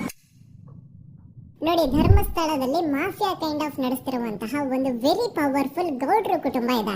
ಇವ್ರ ಹತ್ರ ಬೇಜನ್ ಆಸ್ತಿ, ಬೇಜನ್ ದುಡ್ಡು, ಬೇಜನ್ ಪವರ್, ಬೇಜನ್ ಇನ್ಫ್ಲೂಯೆನ್ಸ್ ಎಲ್ಲಾನು ಇದೆ. ಆ ಊರಲ್ಲಿ ಈ ಗೌಡ್ರು ಕುಟುಂಬದ ಎಷ್ಟೊಂದು ಕಂಟ್ರೋಲ್ ಇದೆ ಅಂತಂದ್ರೆ ಅವ್ರನ್ನ ಎದುರು ಹಾಕೊಳ್ಳೋರೆ ಯಾರು ಇಲ್ಲ. ಅಂಡ್ ಈ ಒಂದು ಗೌಡ್ರು ಕುಟುಂಬ ಒಂದು ಪ್ರೈವೇಟ್ ಟ್ರಸ್ಟ್ ಹೆಸರಲ್ಲಿ ಒಂದು ವೆರಿ ಪಾಪ್ಯುಲರ್ ದೇವಸ್ಥಾನನ ಸುಮಾರು ವರ್ಷಗಳಿಂದ ತಲೆ ಮಾರುಗಳಿಂದನೂ ನಡ್ಸ್ಕೊಂಡ್ ಬಂದಿರ್ತಾರ. ಅದೇ ಒಂದು ದೇವಸ್ಥಾನದಲ್ಲಿ 60 ವರ್ಷ ವಯಸ್ಸಾಗಿರುವಂತಹ ನಾರಾಯಣ ನಾರಾಯಣ ಅನ್ನೋ ಒಬ್ಬ ವ್ಯಕ್ತಿ ಮಾವುತನಾಗಿ ಕೆಲಸ ಮಾಡ್ತಿರ್ತಾನೆ. ನಾರಾಯಣ ಅವ್ರ ತಂದೆನೂ ಅದೇ ದೇವಸ್ಥಾನದಲ್ಲಿ ಮಾವುತಾಗಿ ಕೆಲಸ ಮಾಡ್ತಾ ಇದ್ರು. ಅವ್ರ ತಂದೆನೂ ಅದೇ ದೇವಸ್ಥಾನದಲ್ಲಿ ಮಾವುತಾಗಿ ಕೆಲಸ ಮಾಡ್ತಾ ಇದ್ರು. ಸೊ ಹೀಗೆ ತಲೆಮಾರುಗಳಿಂದ ಮಾವುತಾಗಿನೇ ನಾರಾಯಣನ ಕುಟುಂಬ ಆ ಒಂದು ದೇವಸ್ಥಾನದಲ್ಲಿ ಕೆಲಸ ಮಾಡ್ತಾ ಇರುತ್ತೆ. ಸೊ ಒಮ್ಮೆ ತುಂಬಾ ವರ್ಷಗಳ ಹಿಂದೆ ನಾರಾಯಣ ಅವ್ರ ತಂದೆ ಆ ದೇವಸ್ಥಾನದಲ್ಲಿ ಮಾವುತಾಗಿ ಕೆಲಸ ಮಾಡ್ತಾ ಇರ್ಬೇಕಾದ್ರೆ ಆಗಿನ ದೇವಸ್ಥಾನದ ಧರ್ಮಾಧಿಕಾರಿ ಆ ಮಾವುತನ ಕೆಲಸದ ಮೇಲೆ ಇರುವಂತಹ ನಿಷ್ಠೆ, ಅವನ ನಿಯತ್ತು ಅಂಡ್ ತಲೆಮಾರುಗಳಿಂದ ಅವರು ದೇವಸ್ಥಾನಕ್ಕೆ ಸಲ್ಲಿಸ್ತಿರುವಂತಹ ಸೇವೆನ ಮೆಚ್ಚಿ ಆ ಧರ್ಮಾಧಿಕಾರಿ ಆ ನಾರಾಯಣ ಅವ್ರ ತಂದೆ ಆ ಮಾವುತನಿಗೆ ಒಂದು ಜಮೀನ ಕೊಡ್ತಾರೆ ಆಸ್ ಎ ಗಿಫ್ಟ್ ಆಗಿ.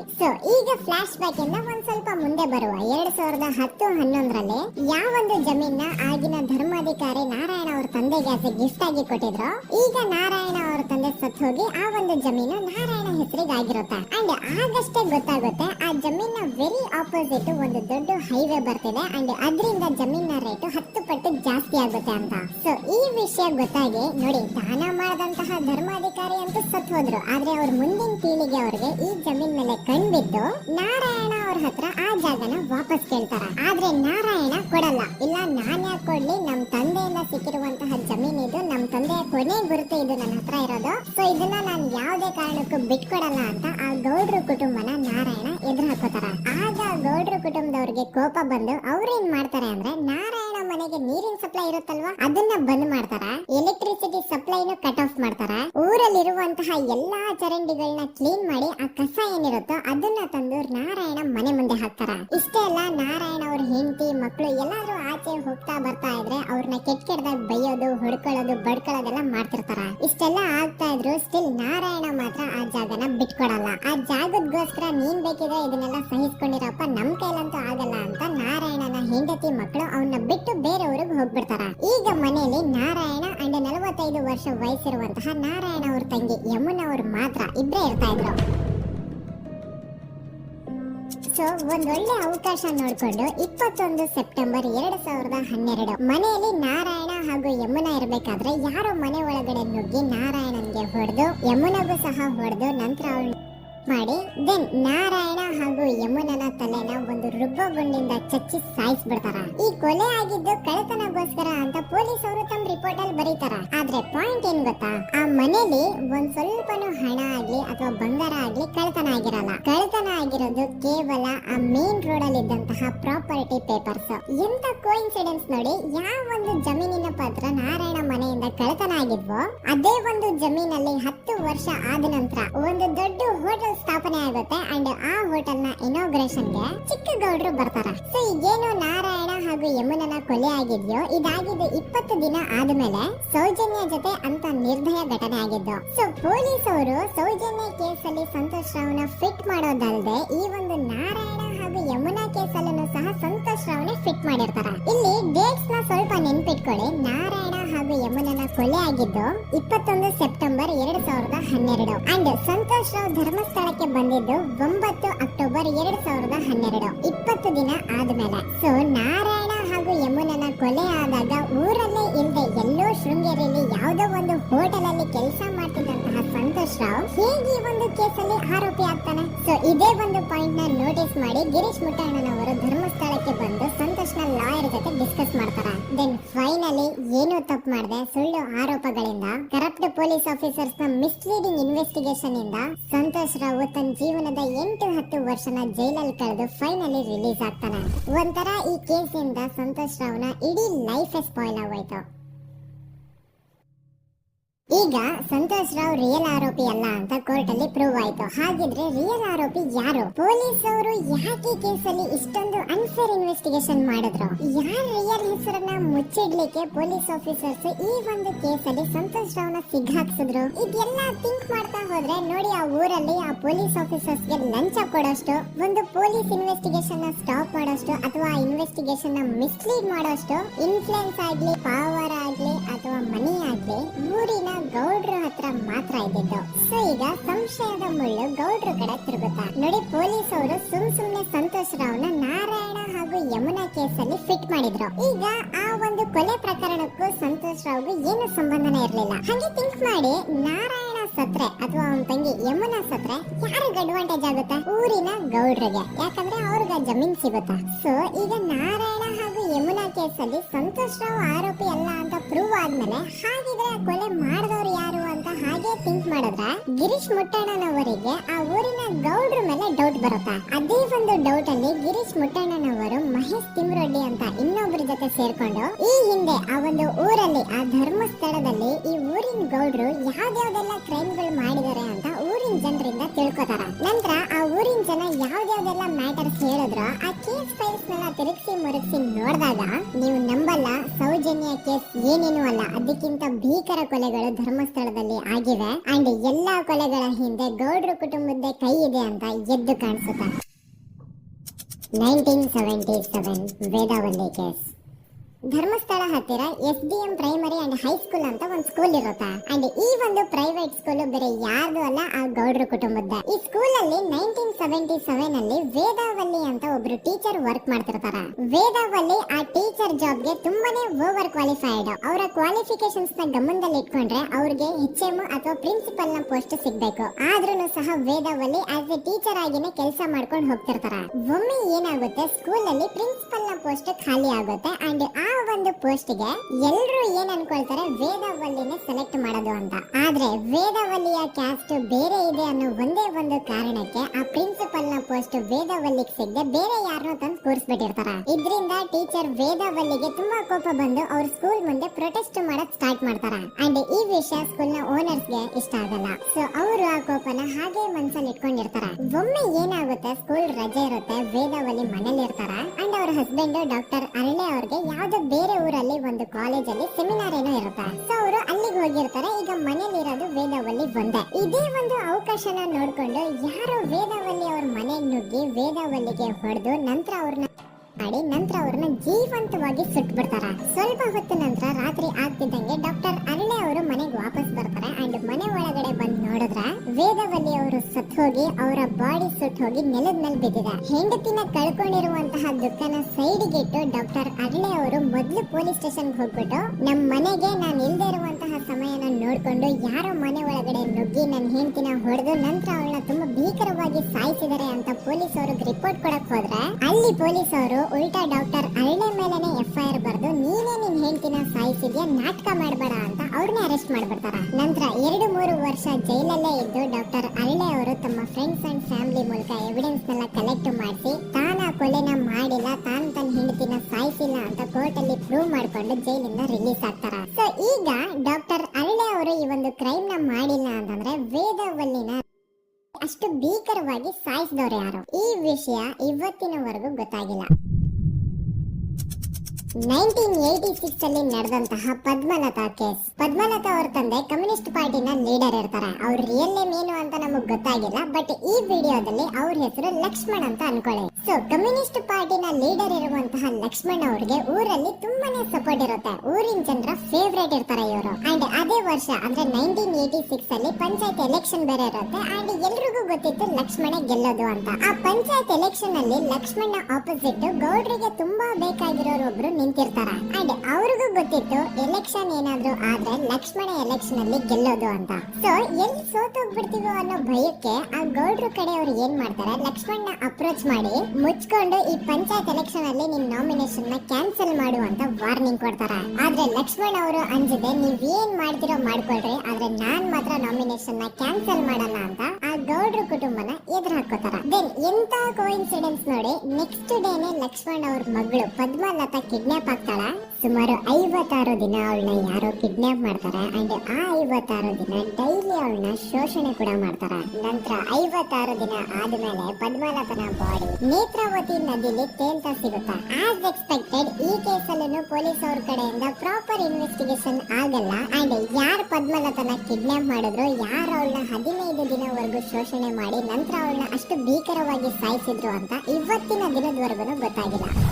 ಮತ್ತೆ ನಮಗೆ ಗೊತ್ತಾಗದು 22ಕ್ಕೆ ಸ್ಕೂಲ್ 56 ದಿನ ಅದು ಹೊಳೆಯಲ್ಲಿ ಏನೋ ಒಂದು ಹೇಳಿ ಪೊಲೀಸರು ಬರುವಾಗ ಒಂದು ಹೇಳುವಾಗ ನಮಗೆ ಗೊತ್ತಾಗ ಅವರು ನನ್ನನ್ನು ಕರ್ಕೊಂಡೋಗಿ ಅಲ್ಲೇ ಹೋಗಿ ಇನ್ನೊಂದು ಲಾಸ್ಟ್ ಕೇಸ್ ಇದೆ, ಇದು ಅರ್ಲಿ 2000 ಅಲ್ಲಿ ನಡೆದಿರೋದು. ಇವ್ರದ್ದು ಅಷ್ಟಾಗಿ ಡೀಟೇಲ್ಸ್ ನಾನು ಹೇಳಲ್ಲ, ಜಸ್ಟ್ ಮೇಲ್ ಹೇಳ್ತೇನೆ. 2000 ಇಸ್ವಿಯಲ್ಲಿ ಧರ್ಮಸ್ಥಳದಲ್ಲಿ 2 ಫಿನಾನ್ಸ್ ಬ್ಯಾಂಕ್ ಇರ್ತವೆ. ಒಂದು ಅಗೇನ್ ರಿಯಲ್ ನೇಮ್ ತಗೊಳ್ಳೋದು ಬೇಡ, ಲೈಕ್ ಜಸ್ಟ್ ಸಹಕಾರ ಗ್ರಾಮೀಣ ಬ್ಯಾಂಕ್ ಅನ್ಕೊಳ್ಳಿ. ಅಂಡ್ ಇನ್ನೊಂದು ಬಂದ್ಬಿಟ್ಟು SDM ಫೈನಾನ್ಸ್ ಪ್ರೈವೇಟ್ ಲಿಮಿಟೆಡ್. ಈ SDM ಫೈನಾನ್ಸ್ ಪ್ರೈವೇಟ್ ಲಿಮಿಟೆಡ್ ಬಂದು ಗೌಡ್ರ ಕುಟುಂಬ ಅವರಿಗೆ ಸೇರಿದ್ದು. ಆ ಕಡೆ ಇವ್ರ ಆಪೋಸಿಟ್ ಏನದು ಗ್ರಾಮೀಣ ಬ್ಯಾಂಕ್ ಇತ್ತು, ಅದರಲ್ಲಿ ಒಬ್ಬ ಮ್ಯಾನೇಜರ್ ಬಡವರಿಗೆ ಸಹಾಯ ಆಗ್ಲಿ ರೈತರಿಗೆ ಸಹಾಯ ಆಗ್ಲಿ ಅಂತ ತುಂಬಾ ಕಡಿಮೆ ಬಡ್ಡಿಗೆ ಲೋನ್ ಕೊಡ್ತಿರ್ತಾನೆ. ಇದರಿಂದಾಗಿ ಧರ್ಮಸ್ಥಳದಲ್ಲಿ ಆಲ್ಮೋಸ್ಟ್ ಎಲ್ಲಾ ಕಸ್ಟಮರ್ಸ್ ಆ ಗ್ರಾಮೀಣ ಬ್ಯಾಂಕ್ ಕಡೆಗೆ ಹೋಗ್ತಿರ್ತಾರೆ. SDM ಫೈನಾನ್ಸ್ ಪ್ರೈವೇಟ್ ಲಿಮಿಟೆಡ್ ಕಡೆಗೆ ಯಾರು ಬರ್ತಿರಲ್ಲ. ಇದರಿಂದ ಗೌಡ್ರಿಗೆ ಲಾಸ್ ಆಗ್ತಿರುತ್ತೆ. ಸೊ ಅವ್ರು ಏನ್ ಮಾಡ್ತಾರೆ, ಆ ಗ್ರಾಮೀಣ ಬ್ಯಾಂಕ್ ನ ಮ್ಯಾನೇಜರ್ ಏನಿದ್ನೋ ಅವನಿಗೆ ಒಂದು ಸ್ವೀಟ್ ವಾರ್ನಿಂಗ್ ಕೊಡ್ತಾರೆ. ಮುಚ್ಕೊಂಡು ಇನ್ಮೇಲೆಯಿಂದ ನಿನ್ ಲೋನ್ಸ್ ಕೊಡೋದನ್ನ ನಿಲ್ಲಿಸ್ಬಿಡು. ಇನ್ ಕೇಸ್ ಲೋನ್ ಕೊಟ್ರು ನಾವ್ ಯಾವ ಇಂಟ್ರೆಸ್ಟ್ ರೇಟ್ ಗೆ ಲೋನ್ ನ ಕೊಡ್ತಾ ಇದೀವೋ ಅದೇ ರೇಟ್ ಗೆ ನೀನು ಕೊಡುವ ಅಂತ ಫೋರ್ಸ್ ಮಾಡ್ತಾರ.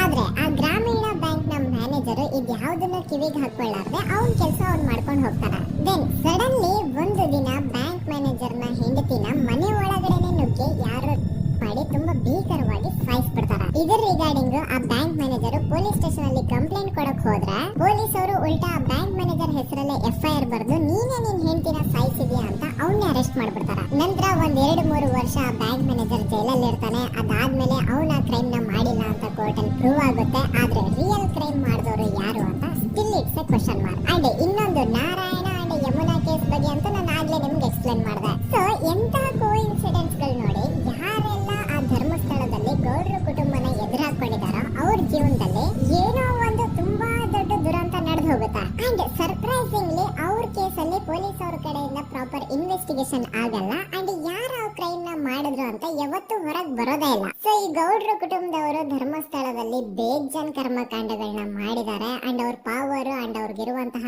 ಇನ್ಫ್ಲೂಯೆನ್ಸ್ ಇಂದ ಆ ಎಲ್ಲಾ ಕೇಸ್ ನ ಮುಚ್ಚಾಕಿದ್ದಾರೆ ಅಂತ ಮಹೇಶ್ ಹಾಗೂ ಗಿರೀಶ್ ಮುಟ್ಟಣ್ಣನವರ ಹೇಳಿಕೆ ಆಗಿದೆ. ಸೊ ಗೌಡ್ರ ಫ್ಯಾಮಿಲಿನ ಟ್ರ್ಯಾಕ್ ರೆಕಾರ್ಡ್ ನೋಡಿದ್ರೆ ಧರ್ಮಸ್ಥಳದಲ್ಲಿ ಒಂದು ಹುಡುಗಿನ ರೇಪ್ ಅಂಡ್ ಮರ್ಡರ್ ಮಾಡಿ ದೆನ್ ಪೊಲೀಸ್ ಅವ್ರಿಗೆ ಲಂಚ ಕೊಟ್ಟು ಇನ್ವೆಸ್ಟಿಗೇಷನ್ ನ ಮಿಸ್ಲೀಡ್ ಮಾಡೋಷ್ಟು ಪವರ್ ಇನ್ಫ್ಲೂಯೆನ್ಸ್ ಈ ಗೌಡ್ರ ಕುಟುಂಬಕ್ಕೆ ಮಾತ್ರ ಇರೋದು. ಈಗ ಸಂತೋಷ್ ರಾವ್ ಅಂತೂ ಸೌಜನ್ಯ ಕೇಸಲ್ಲಿ ಆರೋಪಿ ಅಲ್ಲ ಅಂತ ಪ್ರೂವ್ ಆಯ್ತು. ಹಾಗಿದ್ರೆ ರಿಯಲ್ ಆರೋಪಿ ಯಾರು? ನೆನಪು ಮಾಡ್ಕೊಳ್ಳಿ, 11 ಅಕ್ಟೋಬರ್ 2012 ಸಂಜೆ 5 ಗಂಟೆ ಹಾಗೆ ಬಾಹುಬಲಿ ಬೆಟ್ಟದಲ್ಲಿ ಸಂತೋಷ್ ರಾವ್ ತನ್ನ ಪಾಡಿ ತಾನು ಸೀನರೀಸ್ ನ ಎಂಜಾಯ್ ಮಾಡ್ಕೊಂಡು ಸುಮ್ಮನೆ ಕೂತಿರ್ಬೇಕಾದ್ರೆ ಅವನ ಹತ್ರ 5 ಜನ ಕಿಡಿಗೇಡಿಗಳು ಬಂದು ಜಗಳ ತೆಗಿತಾರ. ಆ 5 ಜನ ಕಿಡಿಗೇಡಿಗಳು ಯಾರು ಅಂತ ನಾನು ಇಲ್ಲಿವರೆಗೂ ನಿಮ್ಗೆ ಹೇಳಿಲ್ಲ. ಸೊ ಅವರು ಬೇರೆ ಯಾರು ಅಲ್ಲ, ಚಿಕ್ಕ ಗೌಡ್ರ ಮಗ ನಿಶಾಂತ್ ಜೈನ್ ನ ವೆರಿ ಕ್ಲೋಸ್ ಫ್ರೆಂಡ್ಸ್. ಅವ್ರು ದಣಿ ಮಾಡಿರುವಂತಹ ಕ್ರೈಮ್ ಅಲ್ಲಿ ಬೇರೆ ಯಾರಾದ್ರೂ ಸಿಗಿಸ್ಬೇಕಲ್ಲ ಅಂತ ಇವ್ರು ಬಕ್ರ ಹುಡುಕ್ತಾ ಇರ್ಬೇಕಾದ್ರೆ ಆಗ ಇವ್ರಿಗೆ ಸಿಗೋದೆ ಸಂತೋಷ್ ರಾವ್. ಅಗೇನ್ ಇನ್ನೊಂದು ಎಂತ ಕೋಇನ್ಸಿಡೆನ್ಸ್ ನೋಡಿ, ಸಂತೋಷ್ ರಾವ್ ಸೌಜನ್ಯ ಕೇಸಲ್ಲಿ ಅರೆಸ್ಟ್ ಆದ ನಂತರ ಚಿಕ್ಕ ಗೌಡ್ರ ಮಗ ನಿಶಾಂತ್ ಜೈನ್ ದೇಶನ ಬಿಟ್ಟು ಹೋಗ್ಬಿಡ್ತಾನೆ. ಈ ಕೇಸಲ್ಲಿ ಚಿಕ್ಕ ಗೌಡ್ರ ಮಗ ಇನ್ವಾಲ್ವ್ಮೆಂಟ್ ಇದೆ ಅಂತ ಯಾರಿಗೂ ಡೌಟೇ ಬರ್ತಾ ಇರ್ಲಿಲ್ಲ. ಡೌಟ್ ಯಾವಾಗ ಬಂತು ಅಂದ್ರೆ ಆ 5 ಜನ ಕಿಡಿಗೇಡಿಗಳು ಯಾರು ಸಂತೋಷ್ ನ ಈ ಒಂದು ಕೇಸಲ್ಲಿ ಸಿಗಾಕ್ಸಿದ್ರು ಆ 5 ಜನರಲ್ಲಿ ಒಬ್ಬ ರವಿ ಪೂಜಾರಿ ಅಂತಾನೆ ಇರ್ತಾನೆ. ಅವನ್ಗೆ ತಾನು ತಪ್ಪು ಮಾಡಿದೀನಿ ಅಂತ ಗಿಲ್ಟ್ ಕಾಡುತ್ತೋ ಅಥವಾ ಬೇರೆ ಏನೋ ಗೊತ್ತಿಲ್ಲ, ಆದ್ರೆ ಅವನೇ ಸ್ವತಃ ಪೊಲೀಸ್ ಅವ್ರ ಹತ್ರ ಹೋಗ್ಬಿಟ್ಟು ಸೌಜನ್ಯ ಕೇಸಲ್ಲಿ ನಿಜವಾದ ಆರೋಪಿ ಸಂತೋಷ್ ಅಲ್ಲ ಕಂಡ್ರು, ಅವನ್ನ ಸುಮ್ಮನೆ ಸಿಗಾಕ್ಸಿರೋದಷ್ಟೇ, ನಿಜವಾದ ಆರೋಪಿಗಳು ಚಿಕ್ಕ ಗೌಡ್ರ ಮಗ ನಿಶಾಂತ್ ಜೈನ್ ಅಂಡ್ ಅವನ್ ಫ್ರೆಂಡ್ಸ್ ಸೂರಜ್, ಕಿರಣ್ ಅಂಡ್ ಕಣ್ಮಣಿ ಅಂತ. ಈ ಎಲ್ಲಾ ವಿಷಯನ ರವಿ ಪೂಜಾರಿ ಪೊಲೀಸ್ ಅವರು ತಿಳಿಸ್ತಾನೆ. ಅಗೇನ್ ಎಂತ ಒಂದು ಕೋಇನ್ಸಿಡೆನ್ಸ್ ನೋಡಿ, ಈ ವಿಷಯಗಳನ್ನ ಊರಿನ ಜನರ ಮುಂದೆ ಹೇಳಿದಂತಹ ರವಿ ಪೂಜಾರಿ ಆಕಸ್ಮಿಕವಾಗಿ ಸತ್ತು ಹೋಗ್ಬಿಡ್ತಾನೆ. ಇವನು ಹೇಳಿದ್ದು ನಿಜ ಅಂತ ಜನರಿಗೆ ಯಾವಾಗ ಕನ್ಫರ್ಮ್ ಆಗುತ್ತೆ ಅಂದ್ರೆ ಸೌಜನ್ಯಗೆ ತುಂಬಾ ಹತ್ರವಾದವರು ಒಬ್ರು ಯಶೋಧ ಅನ್ನೋರು ಕೋರ್ಟ್ ಅಲ್ಲಿ ಬಂದ್ಬಿಟ್ಟು ಸೌಜನ್ಯ ಕೊಲೆ ಆಗಿದ್ದ ದಿನ ಆ ಒಂದು ಸ್ಪಾಟ್ ಅಲ್ಲಿ ನಾನು ಈ 3 ಜನರನ್ನ ನೋಡಿದ್ದೆ ಅಂತ ಸಾಕ್ಷಿ ಹೇಳ್ತಾರೆ. ಈಗ ಎಲ್ಲಾ ಡಾಟ್ಸ್ ನ ಕನೆಕ್ಟ್ ಮಾಡ್ತಾ ಹೋದ್ರೆ ಸೌಜನ್ಯ ಕೇಸ್ ಒಂದೇ ಅಲ್ಲ, ನಾರಾಯಣ ಹಾಗೂ ಯಮುನಾ ಕೇಸಲ್ಲೂ, ವೇದವಲ್ಲಿ ಕೇಸಲ್ಲೂ, ಆ ಬ್ಯಾಂಕ್ ಮ್ಯಾನೇಜರ್ ನ ಕೇಸಲ್ಲೂ ಹಾಗೂ ಪದ್ಮಲತಾ ಕೇಸಲ್ಲೂ ಸೀದಾ ಡೈರೆಕ್ಟ್ ಡೌಟ್ ಬರೋದೆ ಊರಿನ ಗೌಡ್ರ ಮೇಲೆ. I really want to appreciate Kudla rampage YouTube channel, third eye YouTube channel, Girish Mattannavar sir ಹಾಗೂ ಮಹೇಶ್ ಅವರು ಅಂಡ್ ಆಲ್ ಅದರ್ಸ್. ಇವರ ಕಾನ್ಸ್ಟೆಂಟ್ ಎಫರ್ಟ್ಸ್ ಇಂದಾನೆ ಸತ್ಯ ಏನಂತ 1 by 1 ಹೊರಗೆ ಬರ್ತಿದೆ and they are trying their level best to catch real criminals. At present Soujanya case ಬಗ್ಗೆ update ಏನು ಅಂತಂದ್ರೆ ಹೈಕೋರ್ಟ್ ವರೆಗೂ ಈ ಒಂದು ಕೇಸ್ ಹೋಗಿದೆ ಅಂಡ್ ಈ ಕೇಸ್ ಅಲ್ಲಿ ಈಗ ಇನ್ನೊಮ್ಮೆ ಮತ್ತೆ ಫ್ರೆಶ್ ಆಗಿ ರೀಇನ್ವೆಸ್ಟಿಗೇಷನ್ ಸ್ಟಾರ್ಟ್ ಆಗಬೇಕು ಅಂತ ಹೋರಾಟ ನಡೀತಿದೆ. ಸದುತ ಪ್ರಜೆಗಳೇ, ಇದಾಗಿತ್ತು ಸೌಜನ್ಯ ಕೇಸ್ ಬಗ್ಗೆ ನಮ್ಮ ಒಂದು ಡೀಟೇಲ್ಡ್ ವಿಡಿಯೋ. ಈ ವಿಡಿಯೋದಲ್ಲಿ ನನ್ನಿಂದ ಎಲ್ಲಾದ್ರೂ ಏನಾದ್ರೂ ಚಿಕ್ಕ ಪುಟ್ಟ ಇನ್ಫಾರ್ಮೇಶನ್ ಮಿಸ್ ಆಗಿದ್ರೆ ಅಥವಾ ಮಿಸ್ಟೇಕ್ ಆಗಿದ್ರೆ ಅದನ್ನ ದಯವಿಟ್ಟು ಕಮೆಂಟ್ ಸೆಕ್ಷನ್ ಅಲ್ಲಿ ಹೈಲೈಟ್ ಮಾಡಿ. ಈ ವಿಡಿಯೋ ಯಾವಾಗ ಯೂಟ್ಯೂಬ್ ಇಂದ ಡಿಲೀಟ್ ಆಗುತ್ತೋ ನನ್ಗಂತೂ ಗೊತ್ತಿಲ್ಲ. ಸೊ ಪ್ಲೀಸ್ ಆದಷ್ಟು ಬೇಗ ಇದನ್ನ ಎಲ್ಲಾ ಕಡೆ ಶೇರ್ ಮಾಡಿ. ಓಕೆ ಪ್ರಜೆಗಳೇ, ಇವತ್ತಿಗಿಷ್ಟು ಸಾಕು ಅನ್ಕೊಳ್ತೀನಿ. ನಾನು ನಿಮ್ಮ ದೂತ ಸಮೀರ್ MD. ಮತ್ತೆ ಸಿಗ್ತೇನೆ ನೆಕ್ಸ್ಟ್ ವಿಡಿಯೋದಲ್ಲಿ.